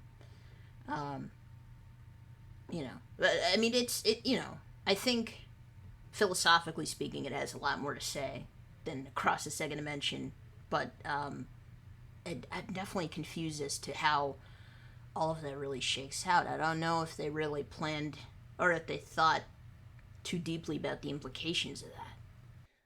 My main issue with like Candace Against the Universe is you can tell it's like it's been a while since these people have worked with these characters, and as such, like, a lot of the intricate details that made the show what it was are just straight up missing. And you feel when you're watching it, it's the people behind it are passionate, and it's like there's really good things, but it always just feels like there's just something missing.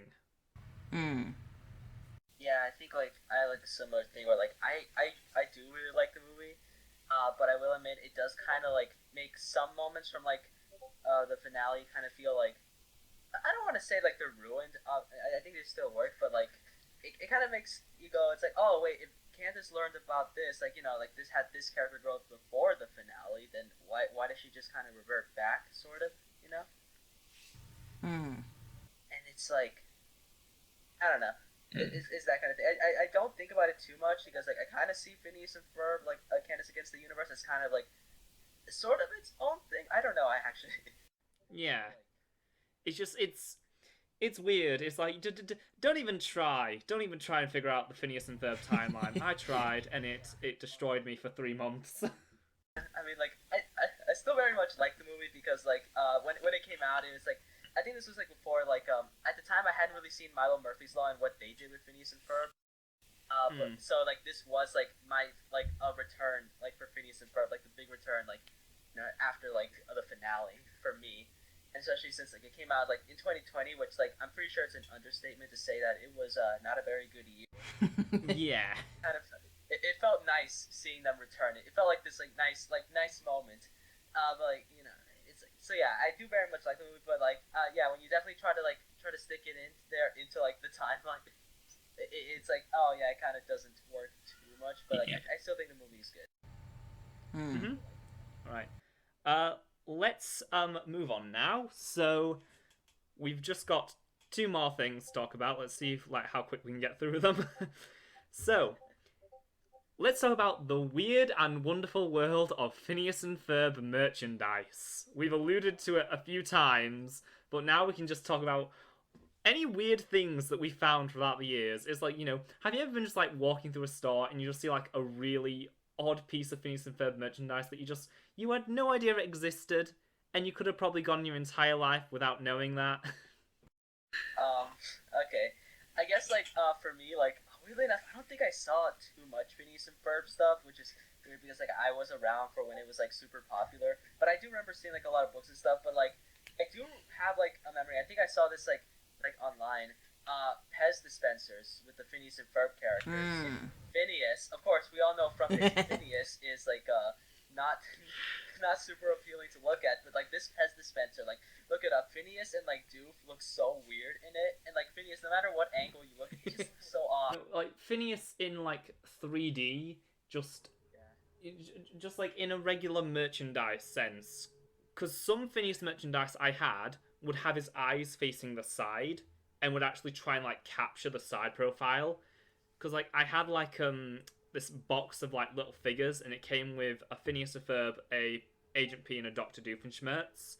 And like, that was probably like the best looking Phineas has ever been in any of the merchandise, just because it wasn't trying to look good from the front. I do really like the Disney Infinity figure they did with him, because the nose is a bit curved. I could go on and on about the Disney Infinity figures, especially Ferb. Where was he? He was in the trailers, and it's not fair he got scrapped and the Lone Ranger got in.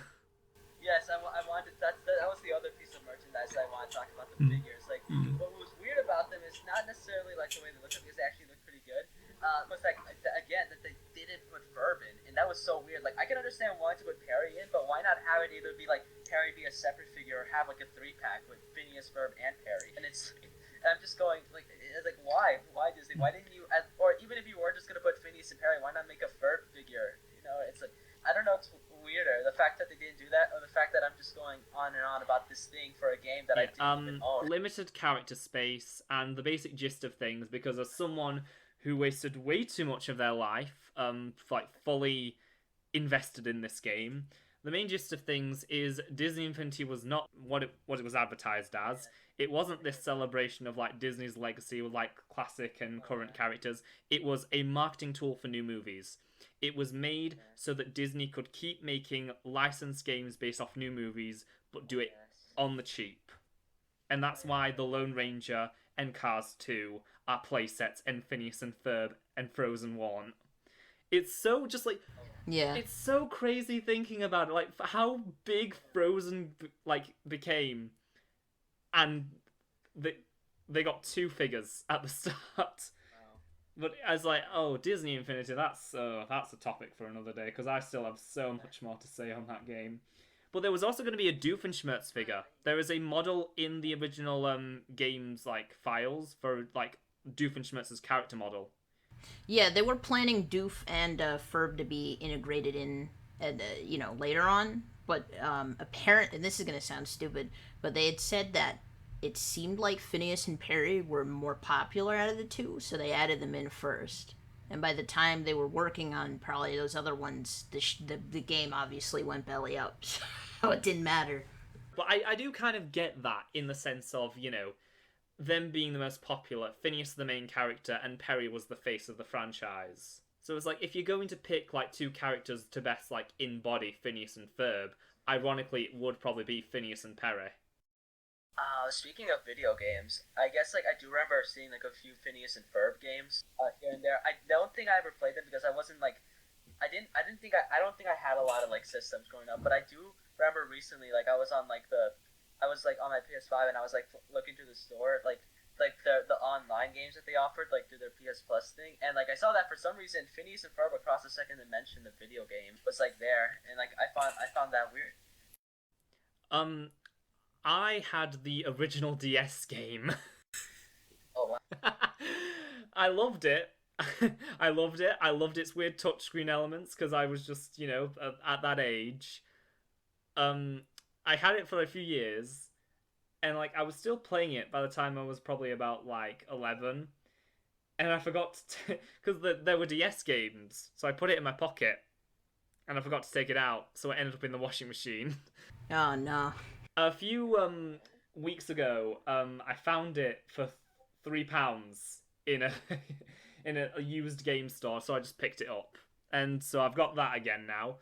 I also had Across the Second Dimension on the DS, which is honestly a really good game. I don't think enough people talk about like the DS version of Across the Second Dimension, because it's this really like interesting it's a 3D platformer basically, and so it's a 3D puzzle platformer, and you've got like this like an Aztec world. It's so interesting. I really need to replay it, but I need to actually get my DS back from home. I owned the first 3 games on DS2, and I don't know. I know people talk down any of the games, and I think Across the Second Dimension is pretty strong. I think the Quest for Cool Stuff was also not too bad.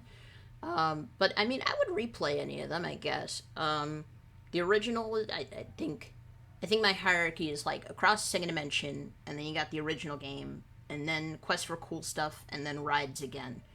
But I mean, they weren't bad. I wouldn't consider them shovelware. And I have seen Phineas and Ferb shovelware that is just boring to the nines. But those are not what I consider shovelware. They're pretty good.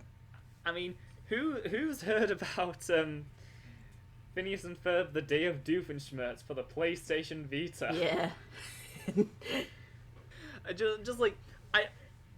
I found it one day when I was like looking on like the Phineas and Ferb wiki at like the video games they had, because like I was looking for music to include my Phineas and Ferb videos, and I saw it, and I'm just like, I clicked on the image, and there wasn't like a poster for it. It's just like, was this game cancelled? No, it came out.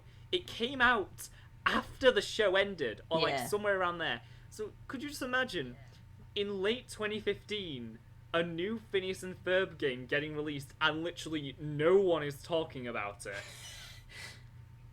I don't remember advertisements for this game. I don't remember anything. It's like it just came out and it just immediately just like went off the radar. Yeah, there's a lot of weird stuff lurking. I think at one point they made like a Phineas and Ferb plug and play set, and right now I think it's they did. Yeah, and it retails at like $250 at this point, but it's just like a bunch of mini games, which is like it's expected. But it's like you made games for DS, Wii, PlayStation, Xbox. You made them for Leap Pad or like the Leapfrog Reader, and then you did this. And then I think there was also an aborted one that was only dubbed in Russian and I think Czech. That was from 2010, and it's on Steam right now. And it was supposed to be given a wider release, but for some reason they didn't do that. And the ROM just ended up on Steam for some reason. All types of weird stuff. I mean, I would love to play a Phineas and Ferb, a plug-and-play Phineas and Ferb game, because like the SpongeBob one was my childhood. It was like, did any of you guys have that one? Yeah.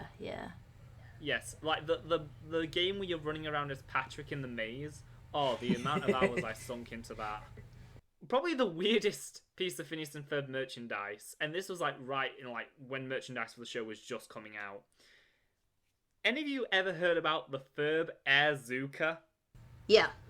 Yes, David doesn't. So basically what it was this like Ferb head on a stick, and like there was a massive hole in his nose, because there was a net at the back of it, and you'd pull on the net, and then when you let it go, a massive gust of air would come out the nose. That was one of the main Phineas and Ferb products during like the initial wave of merchandise. I only ever saw it once. I only ever saw a Ferbzooka in the wild once. And do you want to know when it was?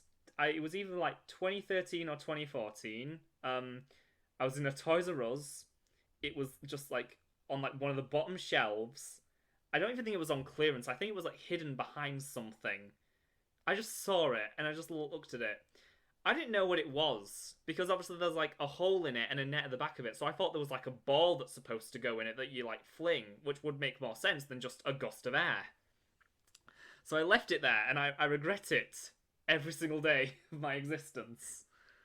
Because I think it was like for like £5. I need that official Phineas and Ferb ball in a cup now that you mention it. Need that in my life. I mean, we had a Phineas and Ferb magazine over here in the UK, and I got like I don't know, it was like this yellow gun and like a red like slingshot thing. So you'd pull it back and you'd load it with like these little plastic Perrys, and you'd fling it, and just like these 3 plastic Perrys, they wouldn't go far because you had just 3 of them loaded together, so they'd just crash into each other and tumble onto the floor. But it was like the only time I had the Phineas and Ferb official magazine. Man, we had never gotten anything as cool in our set of magazines. It was just a bunch of like mini games, like Mad Libs and word searches, like nothing. They didn't bring toys into the mix. They did package the if you had like the original edition of the Across the Second Dimension DVD, they did package that with a platypult, which actually was pretty functional. And then I think one of the later DVDs had spy glasses in it. But other than that, yeah, they didn't do much with it after that. They want X-ray glasses. No, that would have been smart, but they didn't go that far. But I know in the Netherlands they made like a whole other brand of Phineas and Ferb pasta. Yeah, I feel like I've probably seen like mac and cheese, but Phineas and Ferb theme. Yeah, there's definitely mac and cheese. They did like pretzels and squishers and all types of other stuff. There were some exclusive candies I think they sold. When the live stage show tour was making the rounds, yeah, they had so much merch. I remember going up to that cart. It was just filled. There were like 3 carts filled with stuff. I remember they were selling hats, and each hat was like just the top of a character's head. So they had like Ferb, but it was just his hair. Like the helmet. Yeah, like the helmet. It's just like the helmet. Yeah, the earliest helmet. And they did Phineas and they did Perry, but I think it was just his hat. So I got Ferb at the time, and then way later, I was looking back into it, and I don't know if I still have the Ferb, but I did buy up the Phineas and the Perry. So assuming that I have the Ferb, now I have the full set. All right. Yeah, that's all I have to say on merchandise. Anyone else got any last points? I think we're just about covered. At least I am. Yeah. All right. Well, the final topic we have to discuss is what about Phineas and Ferb just keeps it remaining so relevant? How has it endeared for this long after the show wrapped up to a point where we're still getting new stuff? Because besides Candace Against the Universe, we had the Disney Chibi Tales shorts, and now with the Disney Chibiverse series, it's like the characters are in that as well. So it's just like there's no shortage of new Phineas and Ferb content coming out still. First of all, I guess first thing to say is that Phineas and Ferb is good. I feel like that's probably a big reason. But I think maybe it could be also a sort of Adventure Time thing where because the show was on for so long, it felt both nostalgic for people who grew up with it, but also new people were discovering as it was still airing. Maybe that could be a thing, Well, it says a lot that ever since Disney Plus launched, the show has not left the top 10. Yeah, I think the show, to that end, it is definitely kind of retrofitted for an extended period of time, where there are plenty of shows, or at least cartoons, that people talk about without actually talking about them. Ones that they remember, but they don't remember much of the contents of it.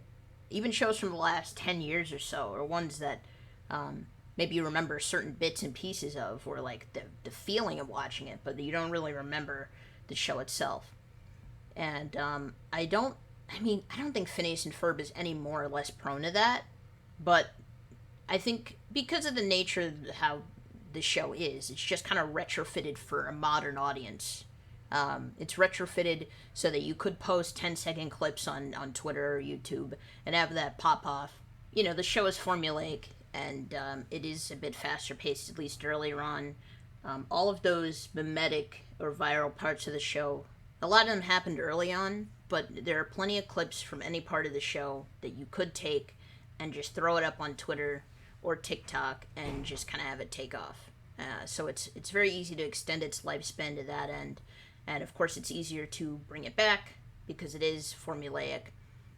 If you think about Candace against the Universe versus Distant Lands, which one is more likely to bring in a new audience? It probably is going to be Candace. And not just because it's a movie, but because, you know, it is easier to understand. The lore is not as far-reaching, or at least not as unwieldy as Adventure Time.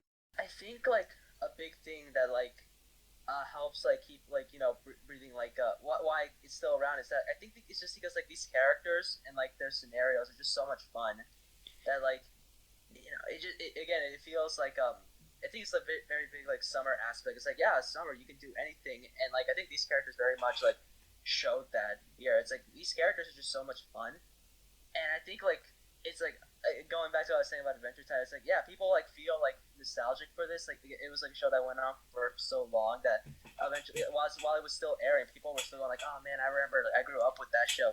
And, like, you can still see that now.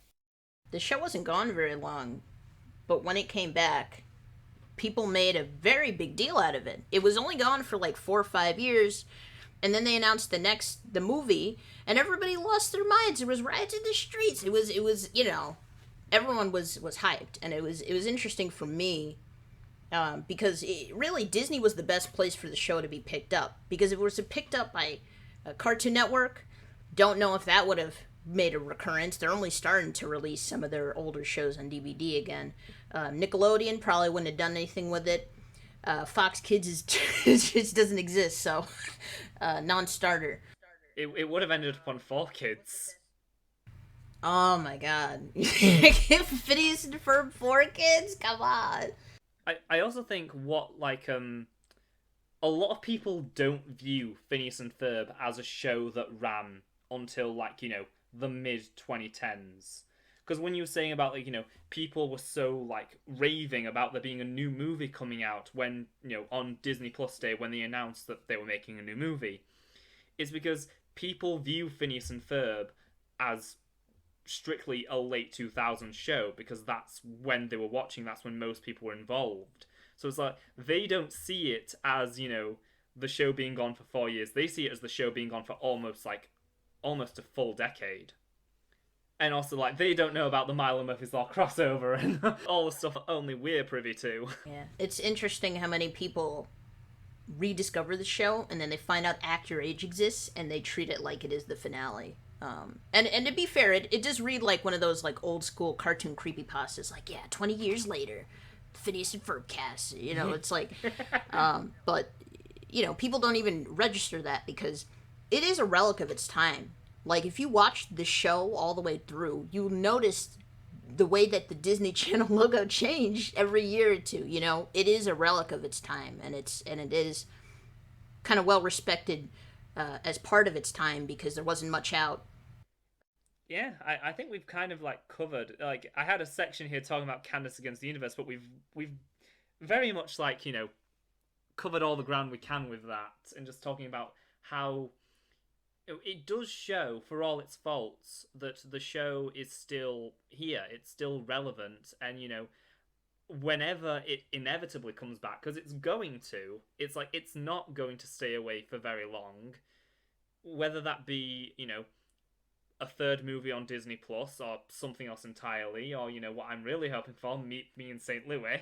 But it, you know, it shows that no matter when it comes back, it's like the people are going to be here for it. It's this thing that, you know, it connects so many people in, like, this really hard to describe way, because I think it goes beyond just mere nostalgia. It's like its own language. It's the closest thing like our generation really has to what SpongeBob was, because, like, we were all, like, very young when, like, you know, the big episodes of SpongeBob were airing. It's like we probably don't have like too big a memory of it. Phineas and Ferb for us is what SpongeBob, those first 3 seasons, were for the previous generation.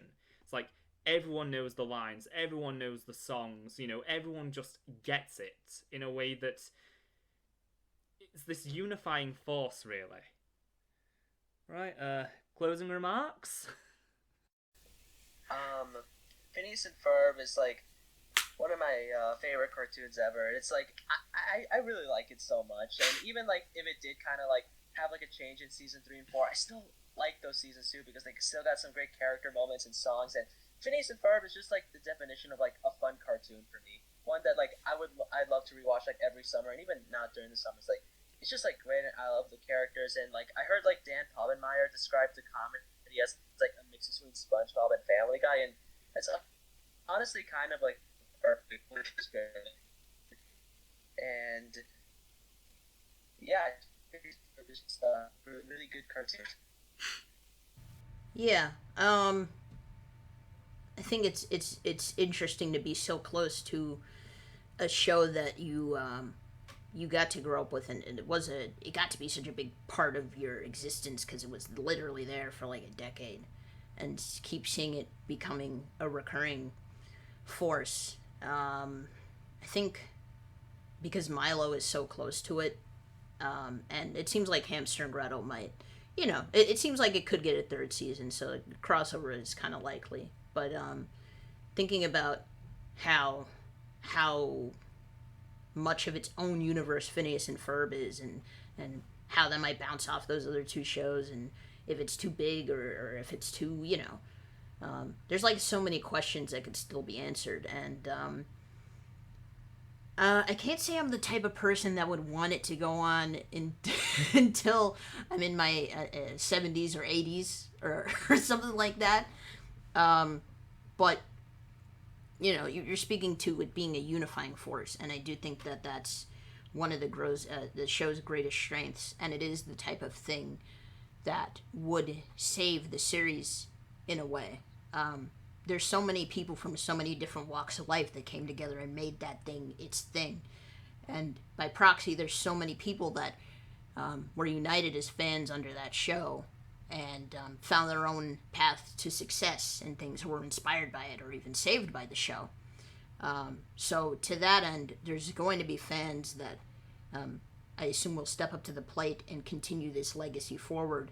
And, you know, however long it continues on for, I think as long as it's in the hands of people who mirror those main characters and really get the feel of the show, will be in a decent place. In 2039, we can split up Phineas and Ferb by eras, like it's Teenage Mutant Ninja Turtles, and that'll be fine, as long as there are good fans at the helm doing their thing. I don't think I can really be discontent with that. What more can I say that I haven't said about many videos? This show is one of my absolute favorites of all time. It means so much to me. I sincerely hope I never stop loving it to the extent I do, or, you know, collecting all the merchandise I can possibly find. It's just insane thinking about, you know, some 30 years ago, you know, Dan Povenmire got so bored during dinner at a restaurant, he doodled on a napkin, and that led to all of this. This show is very, very special. And, you know, it just speaks to how it has sustained itself, you know, beyond its cancellation, beyond its sadly failed spin-off. It's incredible. This show is truly something magical. Alright, I guess that wraps it all up. You guys have anything you want to plug? Any future projects you're working on? Well, I guess I don't have anything major, but I guess, like, I'll say, like, I am currently working on more videos soon. Like, I took, like, a little bit of a break, but more videos will be coming on my channel, and will they be good? Probably not, but I'll be making them. You guys go check out David's Gravity Falls video. It is so amazing. And Deli, you got anything you want to plug? Nothing in the immediate future. The day that we recorded this, I had just popped out a video, but it was about the Warner Bros. Things. It wasn't important. But if you are interested in Phineas and Ferb stuff, I would say look at my channel sometime in February. Maybe you see Jake come back. I don't know. Maybe you see something different. Who's to say? It's only a few months away. I can make a recommendation for you guys. Go check out Deli's Kick Butowski video. As for me, once I finish this behemoth of a project that we have just finished recording, I'll be moving on to the Ice Age retrospective, covering all the movies, all the spin-offs, all the shorts, all the specials, and trying to come to some conclusion about this whatever of a franchise and what it turned into in the later years. Alright, not really sure how to end this. If everyone wants to just sign off, I guess. Bye. Thank you both so much for joining me today for this incredibly long Phineas and Ferb discussion. I've had a lot of fun talking with you guys, and thank you all so much for watching, and I'll see ya real soon.